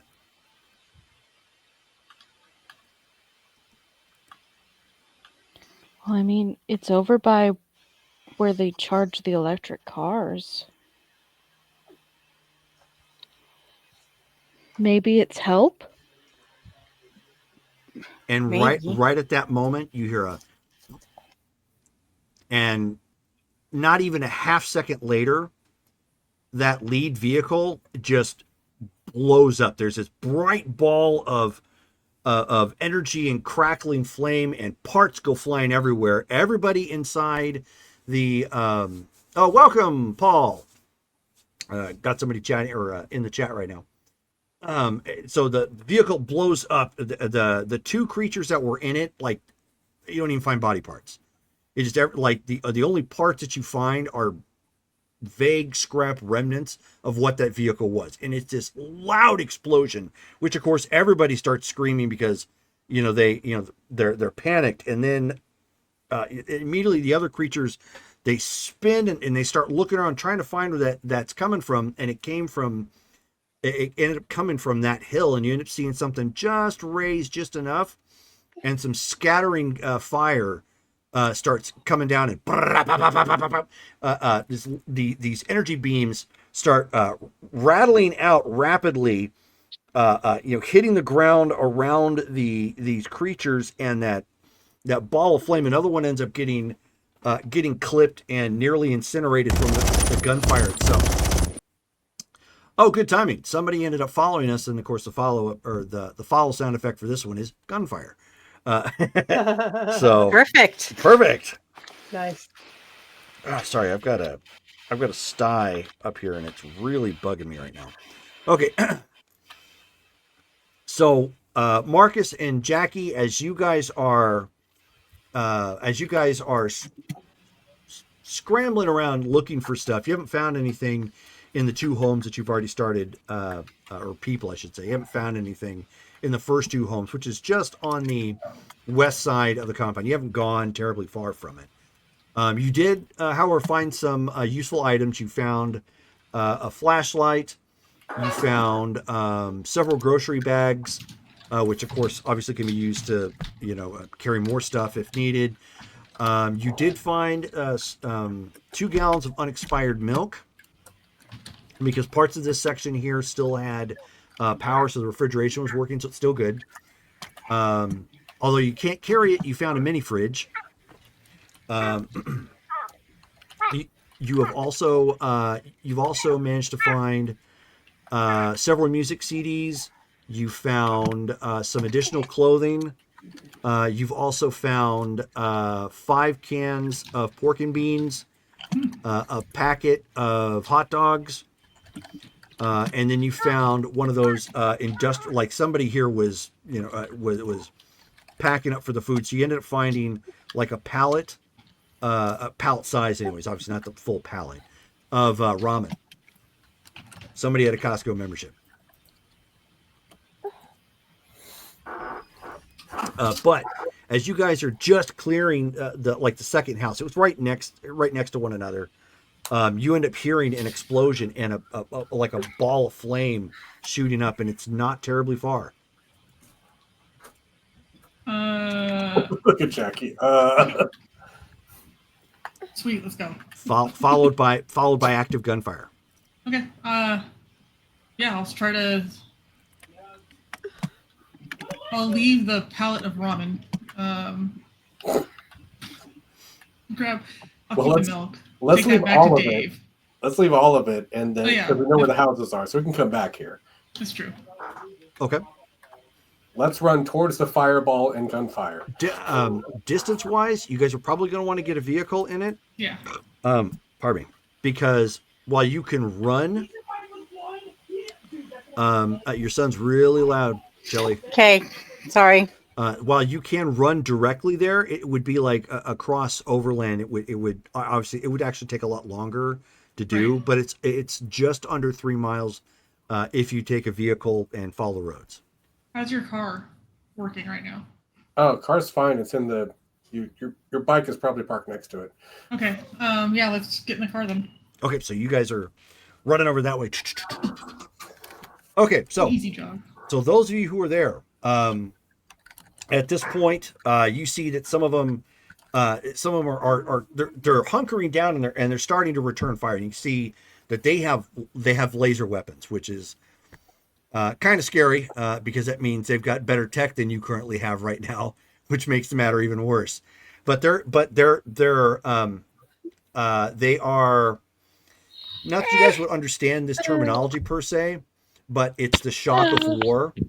So they're not firing on an active target per se. They're firing in that direction because they're just trying to keep they're trying to keep everything active and out of the way. 1 second, gotta mute Abby. There we go. Okay, so and as they're firing, you end up seeing. 1 second, I got another picture here for you, and I'll describe this too.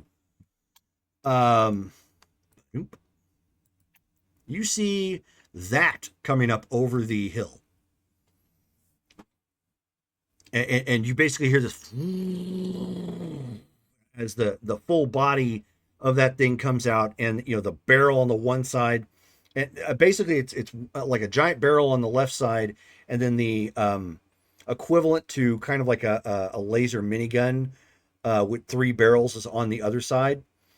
And right as and they see it end up like popping up, they yell something, in another language at that point. But right when somebody yells, you see that gun basically just turn, lock in, and teaches him what it's like to chew five gum. Just bam. You end up seeing that basically, even though they're bigger, right? This would be like taking the main cannon of a tank and shooting one person. Just That's what we call overkill. right. You just, and at that point they start firing. They're a little bit closer, like they clip a tree. Another one ends up hitting the side. Actually, the interesting thing, the three of you see, well, four of you technically, Dale technically is here. You end up seeing one of the lasers strike the vehicle, and you see most of the laser refract off, which is kind of dazzling in a little bit of a fireworks sort of way. You're not too sure what that means. Clearly, it didn't bother him, but you end up hearing on a loudspeaker. Where'd it go? Here we go. You civilians, free yourselves and take cover. United Earth forces are here to assist. And then, and they start to scatter, and again he starts just like laying down, suppressive fire at this point, trying to scatter them even more. Everybody in your particular cart and in the other one, everybody's starting to try and struggle or do what they can to break these manacles off. So you have two ways you could try this. You can either try, and it depends on whichever one's better. You can attempt to strengthen athletics your way out, kind of brute force, or you could try and dex and athletics your way out. Trying to do the twisty, bendy thing. Either way, you'll probably take a point of damage from, if you're successful, physically the strain against your body and kind of cutting open some wounds. But you can give it a shot. It's a difficulty 7. 6 for me. And you said Dex and what? Athletics? It depends on what you want to do. You can do dex and athletics, or you can do strength and athletics, whichever one is better. Okay. And You said difficulty 7. difficulty 7. Yes. Oh, 2 successes. So Whoa. question: what did you have to eat today, Brittany?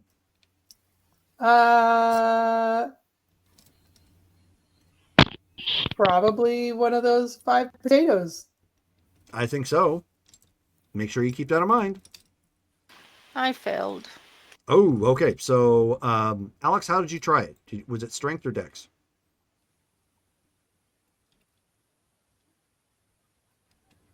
Hello, Me? Alex. Oh, sorry. Sorry, I don't respond to that name yet.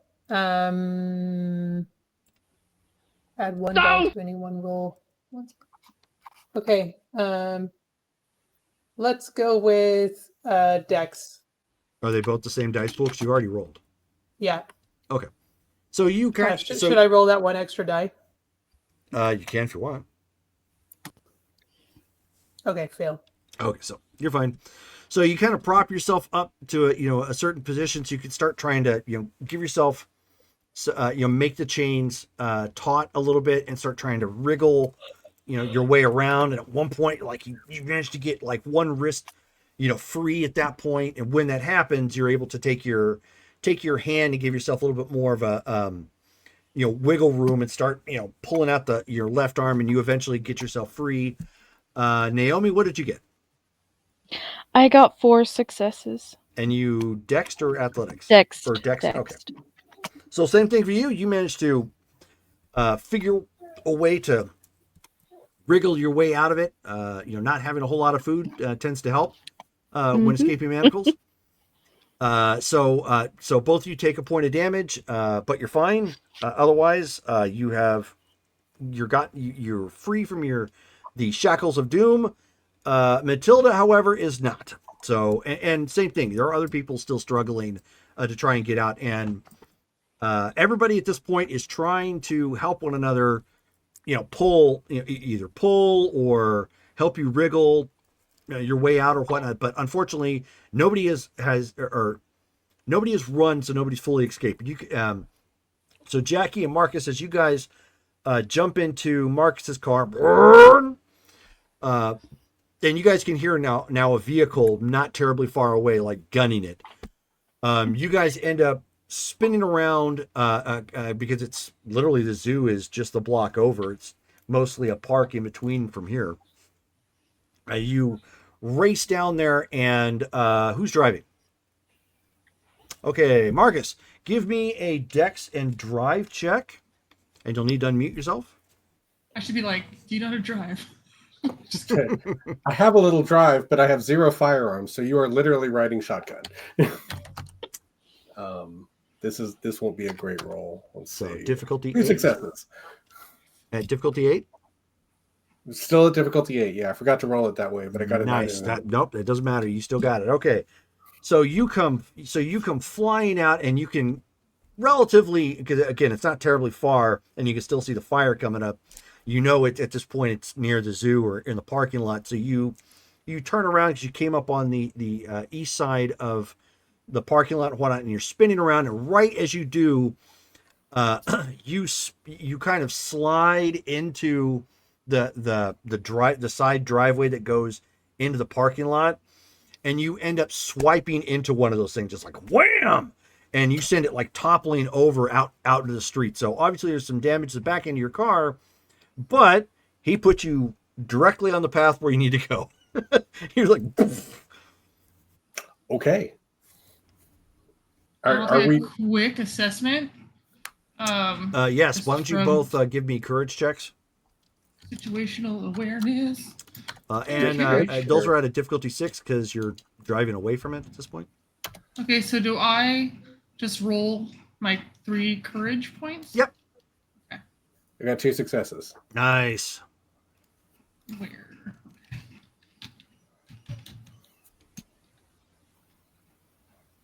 2 successes. Okay. So both of you have a moment where you look at one another, and it's a WTH sort of thing, but this is hot fuzz. You're ready to punch it, and you just keep going straight down. It's like, we'll figure it out later. Just Once What I are see those? like civilians or I see the people like in the cages and stuff, I'll immediately point like get over there. yeah, Yeah. like 2 seconds later, when you're down in this road, you can see the fire, and then you can see those 2 cages. There's there appear to be like 2 or 3 more of them, as far as you can tell, of those big things, but like they're starting to disappear and like run off, literally vanishing from your eye and running off into the night, while the people inside these cages, you can see them struggling, and other people trying to get themselves free. Right. As soon as you slow down enough, no, I'll wait for you to stop. I'm gonna hop out and provide cover. Okay. Yeah, I'll try to pull people out. So at that point, when you guys are doing it, we're out of combat now, so I'm not going to worry about it too much. But now you see the that tank like thing hover backwards, kind of up onto the hill at this point, to put it in a little bit more of an overwatch position. And you end up hearing on the hearing out on the loudspeakers. Actually to you, but he doesn't really know who you guys are, who you are.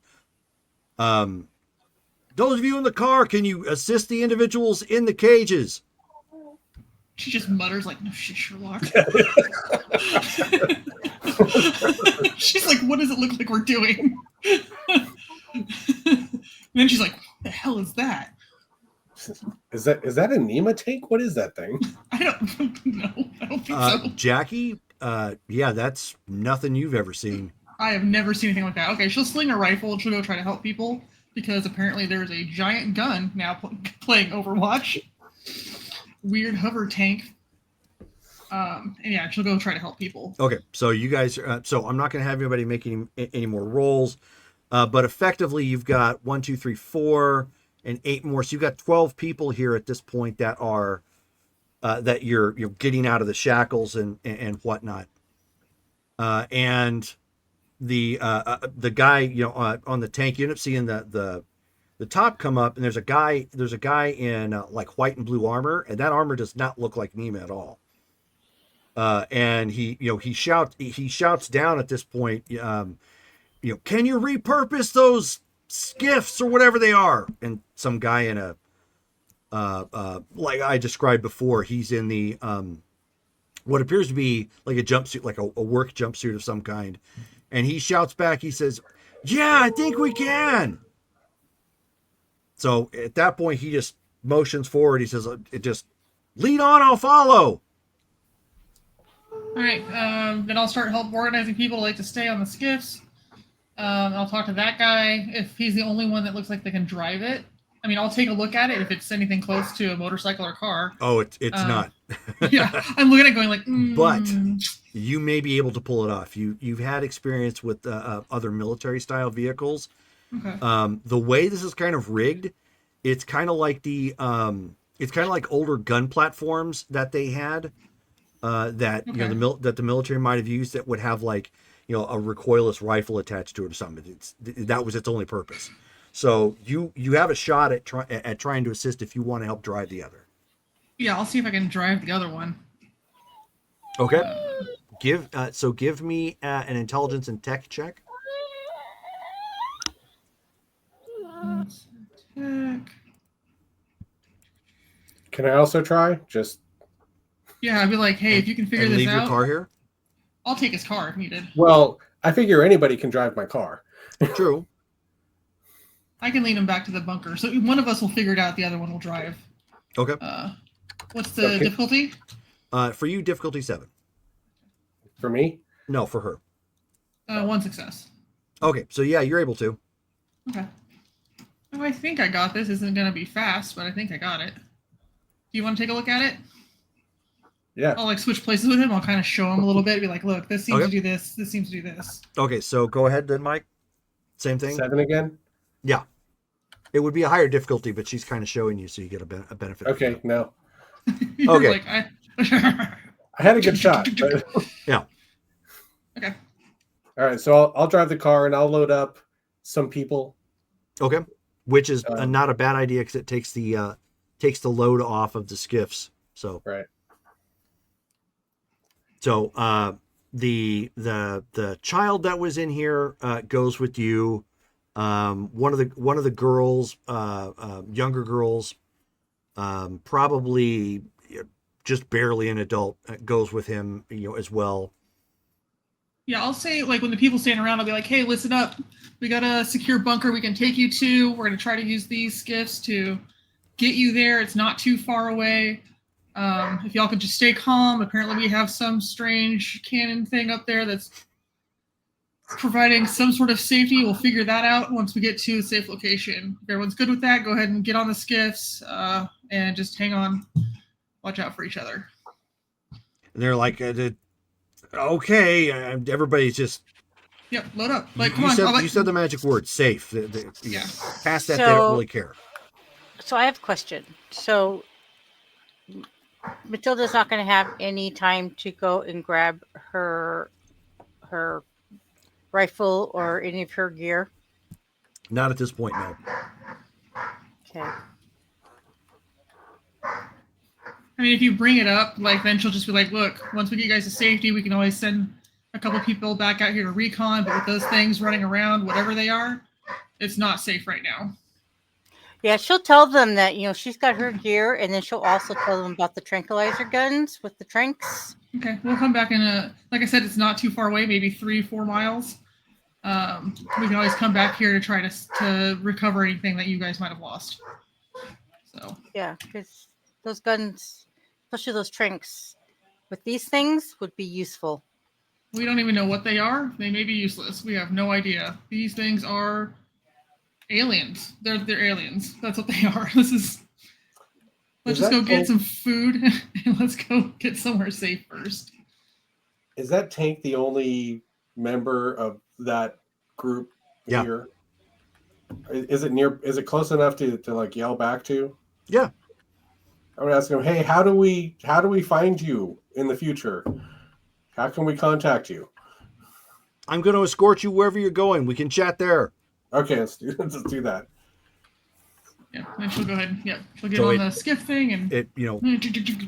So you see the hood thing come back down, and he's he's hovering out again at a decent clip, actually, surprisingly.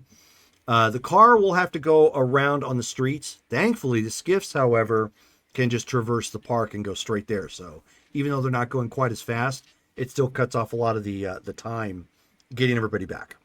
Is it still too ashy to fly? It's too ashy really to drive. Okay.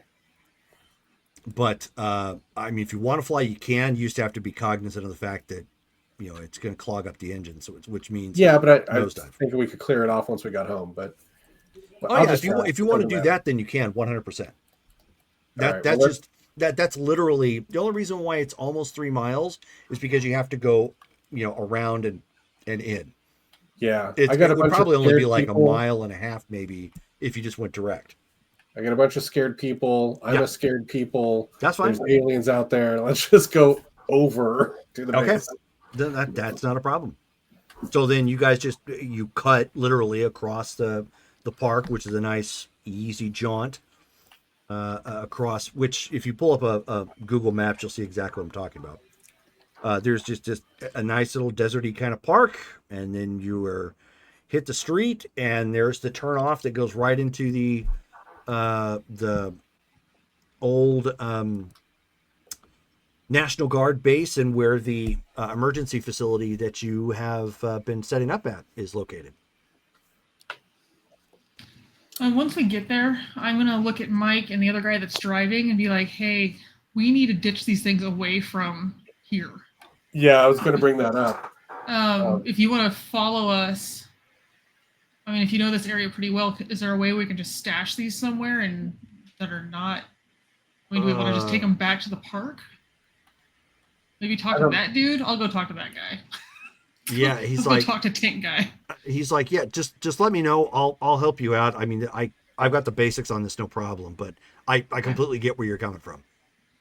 Unless, do we have some place we can junk these at? I mean, there may be some parts we could really reuse. Yeah, I'd like to tear these things apart. Both of those would be way better than these fans on my car. Is there a garage mechanic place? We're a National Guard base. I'm sure there's a motor pool here somewhere. Yeah. So I mean, he's looking around. He says, "Yeah, man. Yeah, you're right. What motor pool? Duh. Sorry, freaked out by those aliens. All right, let's go take these things to the motor pool and stash them." All right, so he just follows your guys' lead and drives the thing there. You guys are now all at this emergency facility. So basically, what it looks like is it sits in between. It looks like kind of like an office building that sits in between two fairly big rocks. A little bit of a parking lot there, which there's almost no vehicles in it. And the little office building has like some weather antenna and stuff like that on the top, but you can see that there's backup power on the inside. And as you guys get in there, you can see, although nobody's gone into it just yet, I'll let you guys role play this. But there's like a big bunker door, the type that you have to like take the wheel and spin it, sort of thing. Old school, but super thick and super durable.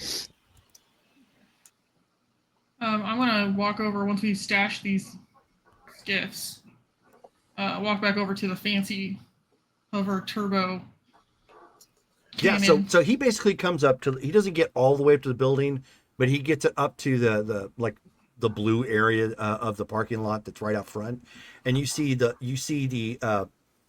basically see, hold on one second. Let me get this chat pulled up here real quick. You end up seeing it twist and fold and become this.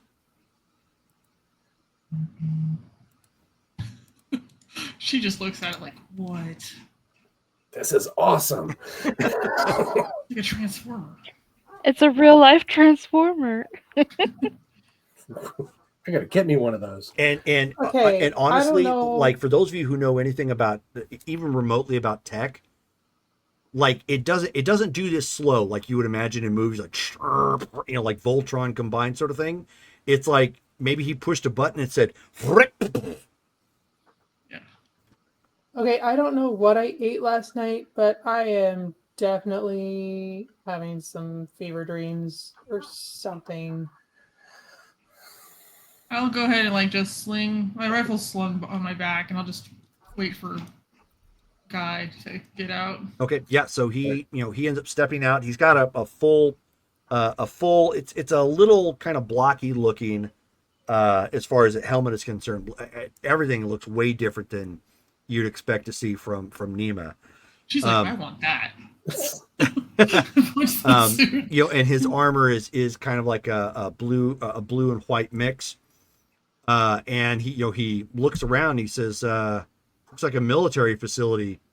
Any one of you a member of the military?" I was about to be recruited back into Nema, and then this happened. Whatever all of this is. You're not from around here. He says, Fine. what's Nema?" It's a North. She goes into like the spiel, like the recruitment spiel. Well, it's Okay. the alliance between this country. All right. She keeps it short, but Yeah. So he looks around and he says, "Yeah, I'm a long way from Brazil." Brazil. Brazil. I didn't know Brazil had this kind of tech. The United Earth Forces has this kind of tech. Who are? Do we know? We don't know United Earth. He looks at right? Jackie like, I "Who? look at him. Have you heard of United Earth Forces?" No. So we don't know what those things were, nor do we know who you are. And in about how long has it been? A week now? No, This all started 3 days. Like 2 days. not even that. It's a She's total, like, I don't even total of know. 2 days. 2 days ago, everything kind of changed. So we don't know what's happening. This is, and I tell him where we're like, hey, we're in Arizona, North America. Were you Yeah, here at for that the point, he's like earthquake? looking around. He's like, The year is what? Well, She's quoting the year. 2098. Yeah. 2098. They could be time travelers. I read a lot Yeah. of So sci-fi. I don't know. I mean, he's looking around and he's like, okay, yeah, I definitely don't know what's going on because Phoenix is a giant crater, Well, that's I not mean, good. and this clearly It's- isn't. It's not pretty sometimes, but I wouldn't call it a crater. He says, no. I mean, like it was blown to hell and back during the orbital bombardment when the Zentradi attacked. Yeah, we had no contact with outer space. We have no idea what's in the outer space. Why did everything go dark? Who are the Zentradi? Who are the- He says, giant alien race stands usually about 20 or so feet tall unless they're micronized. Oh, not the ones that were gonna No, eat I have people. no idea what the heck those were. Oh, I could just Bigger clearly aliens. tell they were hostile. yeah, the trapped people kind of puts that into. Why don't you come downstairs with us and we'll talk more. All right, so he taps a button on his armor, and you see like a little pulse start up, and so he keeps that in mind. And he takes off his helmet, like tucks it underneath, and he just snaps a salute at that point. A casual one to Jackie because she's military, former military, whatever. She identified something along those lines. And he says, Lieutenant Isaac Nichols. Well, Lieutenant, let's get downstairs, get these people settled in and out of the open here, and let's try to see if we can debrief each other and figure out what's going on. I agree. And So where he we've just- crossed. He just starts helping, people move along, or picking up some things and bringing it downstairs for what anybody has. And so then once everybody starts getting down, he's like, does anybody need any medical attendance? Like just looking around, and people have got like bandages or whatnot on, and trying to make his rounds. To the little boy, he pulls out what appears to be like like a granola bar and snaps off half of it and gives it to him.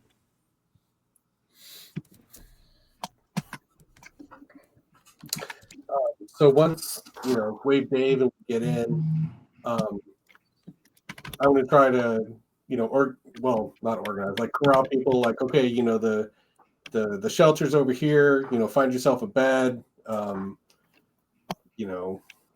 Try to get people situated. I want everybody to come back in like 20 minutes, and so we can start figuring out who all's here, like how many people we have and everything. Yeah, like take names, ages. Do a census. What I want to do is get a census, but I also want to get applicable skills. Like, are you a cook? Like, what can you do? So, Right. Smart. Okay, so I mean, at that point, they're starting to try. They don't really have much of anything, but they're starting because again, there's not really much in the way of like bedding or whatnot, but there's plenty of room for people to claim space or move some things around to try and make it livable, situation wise. Also taking a tour of the place, trying to find like facilities. I'll talk to the people who look more physically able.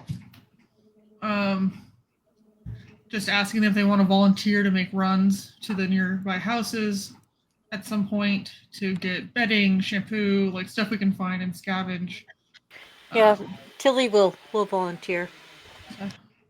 Yeah, Alex you'll will definitely have some other volunteers too. Like you find out his name is Briggs, the big husky guy. He's definitely all in for helping with that. The guy you were talking to, and I just posted up the names and the info. The guy you were talking to had that looked like he was a mechanic. That's Tommy Blake. So obviously he's willing to, as well as Clarissa, who is the middle-aged looking woman, the military jacket. I want to pull Jackie aside while everybody's sort of getting settled. Okay. And look, like, we don't know who we pulled in here.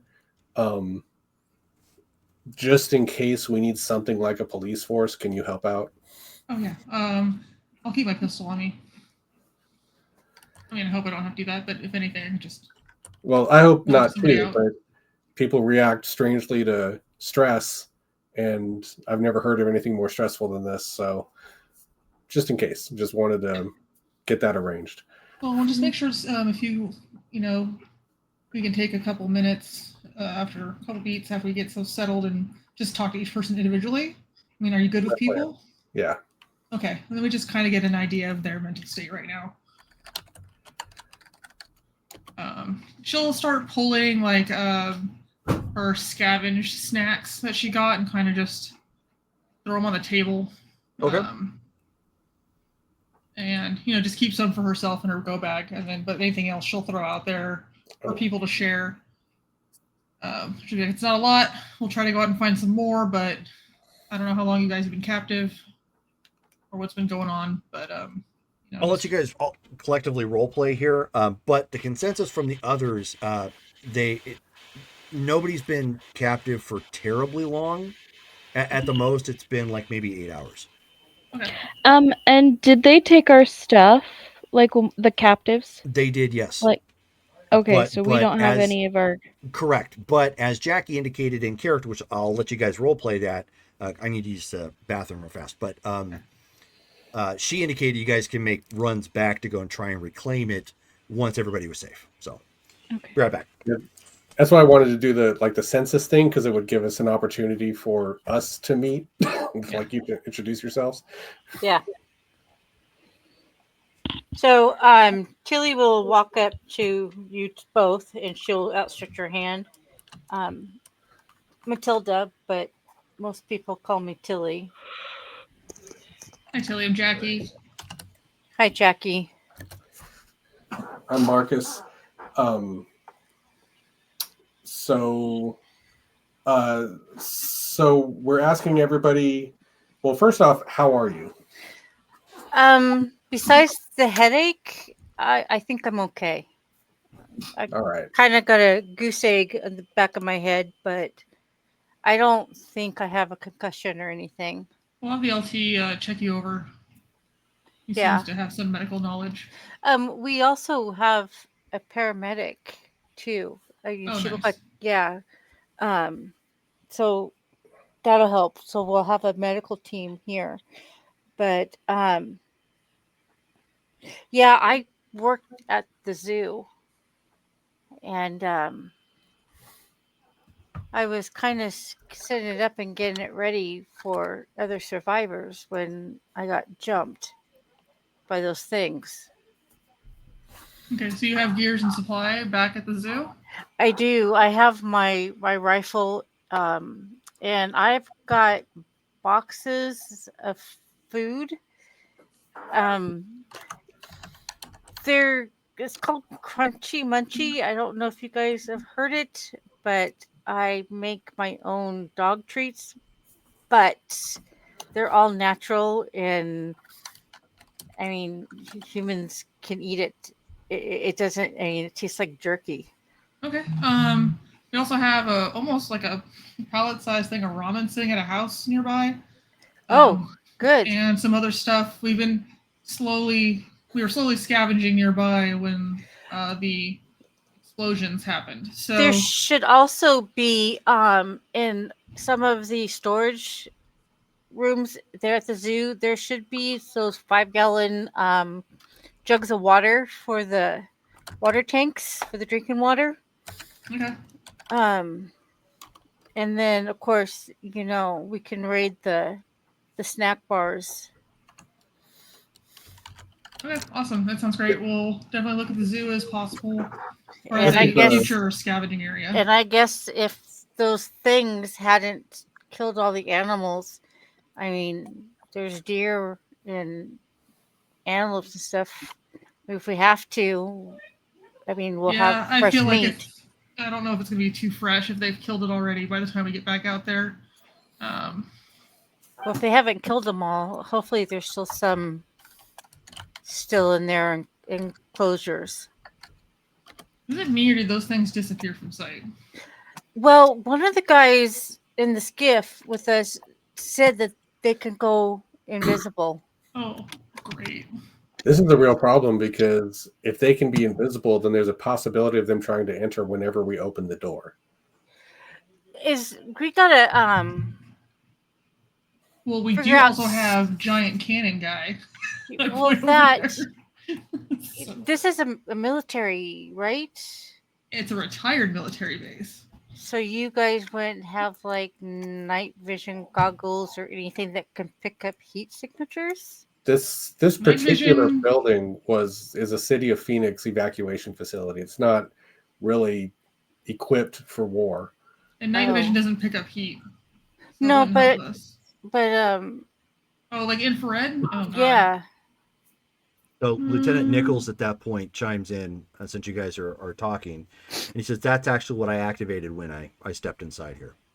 Oh, you My have my you my, have my active sensor range, it goes out to at least a mile.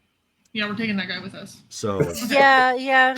I noticed Definitely. that they came up on my radar even when they went invisible. So I'll still So be able to see them if they approach.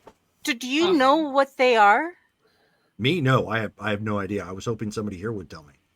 Oh, so what do you guys feel about this whole ley line thing that was going around when this first started happening? I don't know. You know, Unless- I tend to not listen too much to the conspiracy channels, but I mean, with all the weird stuff that been going on right now, I might just believe just about anything. I look at the lieutenant. Should we meet everybody before? Yeah. Yeah, there was a couple of girls with me, and they look like they kind of got walloped pretty good as well. All right, I'll go talk to them as well. Out of character, I figure we're just fast forwarding all the people. Yeah. Jared Also, gave it's us almost the 10, list and I got to get my kiddo to for. bed. Right. So Yeah. Yeah, so she'll lead her over to Naomi and Alex. Yeah, I would have been just kind of looking around the bunker and trying to kind of get some bearings on what this place is. How are you two I- holding up? Just a I don't even know what to headache. say. But What's I'm your just name? Do you look kind of dazed? Like you don't know, like is your character just kind of like looking around, like, holy crap, I can't believe this is happening? I'm just so angry that all of the preparation that I've spent my life, practicing, and they freaking pull me out of my house and steal me away from everything that I have. Well, I'm sure you've got some skills that are going to come in useful, even if you didn't manage to save your stuff. Your stuff's probably at your house. If they haven't Yeah. stolen it by now. We could go back and get it if there's something that you want, particularly.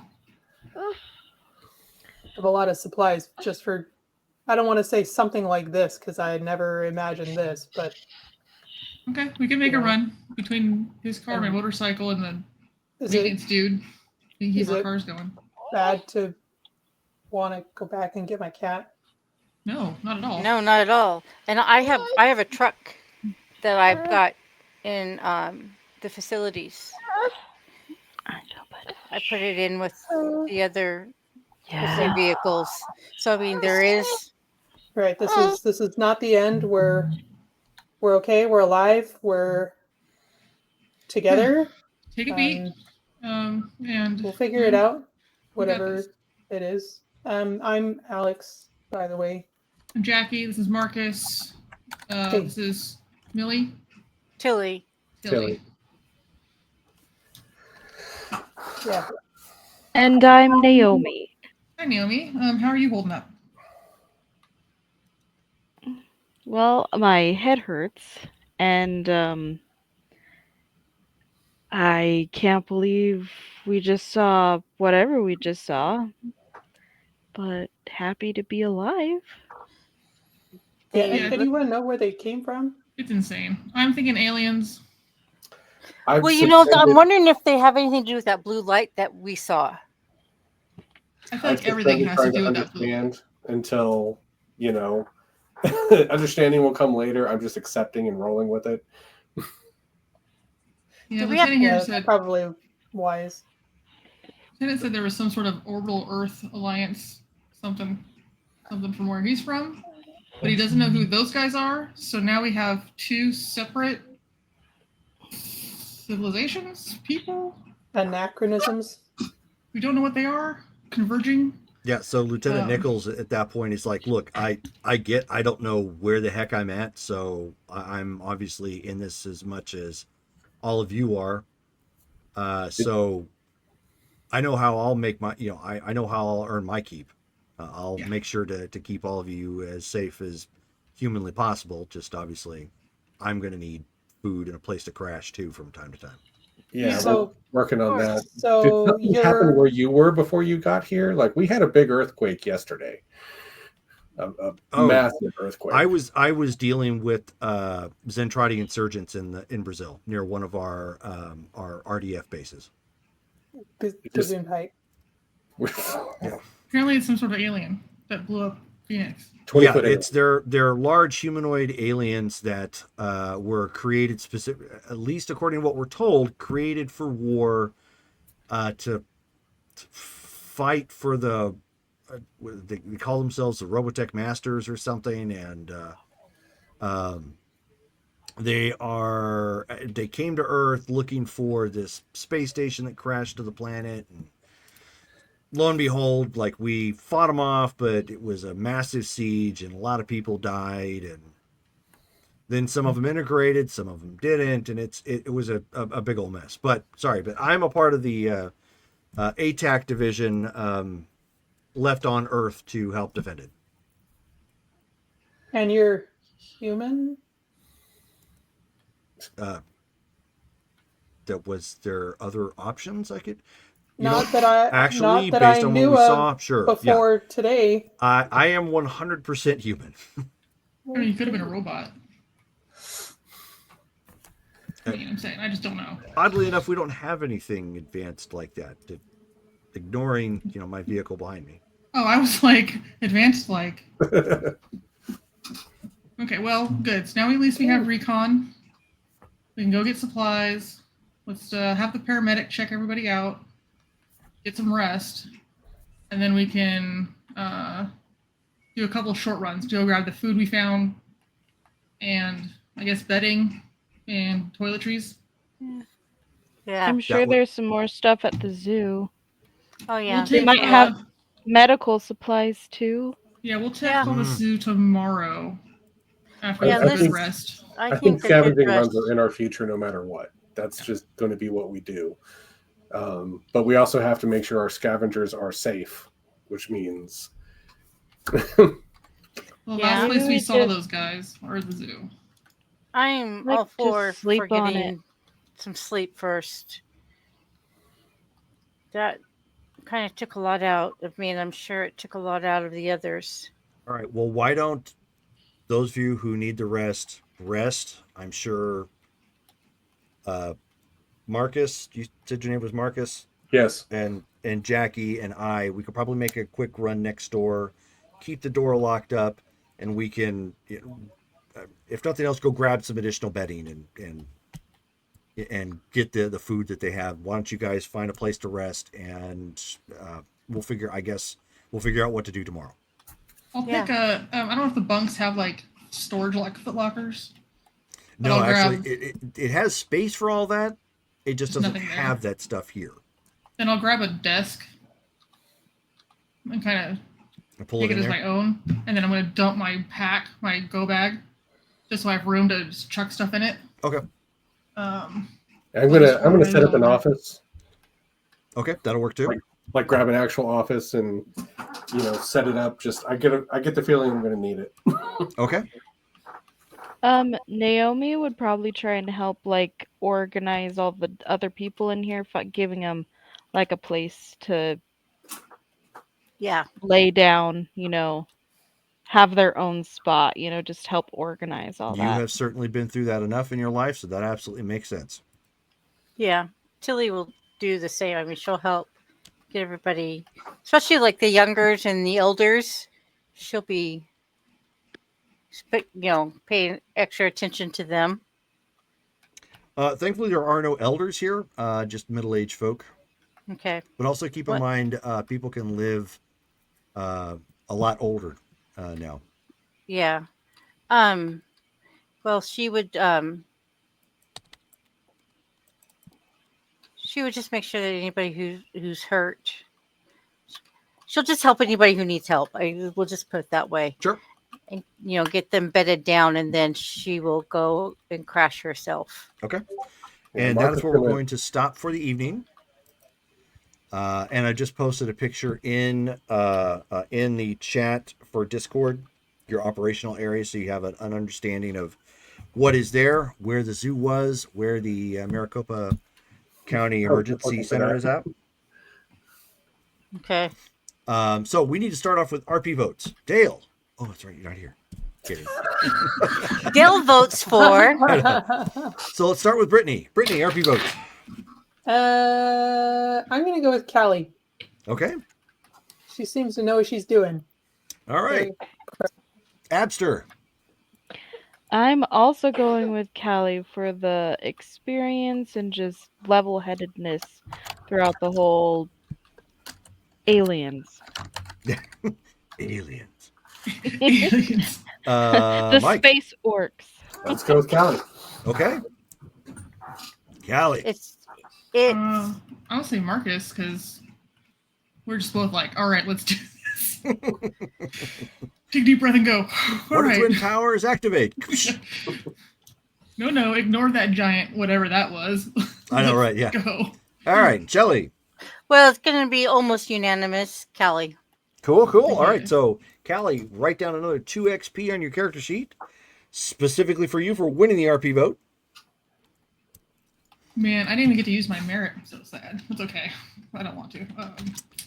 All right, so with that being said, now that we've got pretty much everybody together, next game will be the final game before a time lapse.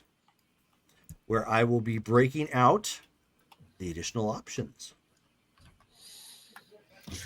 So if you want to hold on to your XP, maybe wise. If you don't, I get it too. But obviously our heroes now are set up someplace reasonably safe. You've got some other folks, some other survivors with you that have maybe some potential skills here and there. I did give a screen cap of the description of everybody. So if you need that for any reason to copy down your notes, you've got that. So next week, obviously we don't have anything else for the rest of this week. Next week, of course, we have Star Wars. We have making sure the dates. Yeah. So we have Star Wars on Wednesday at 7 p.m. Pacific Standard Time. Then we have Mythic Savannah season 2. So we get to find out what happens there. That starts at 7:30 p.m. Pacific Standard Time. It's on the 23rd. And then Marvel Superheroes on the 24th at 6 p.m. Pacific Standard Time. So thank you guys for hanging out with us. Thank you for those who were new follows, checking us out on the replay, and checking us out on YouTube. Thank you again. You guys have a good night. Good night. Night. Hi, guys.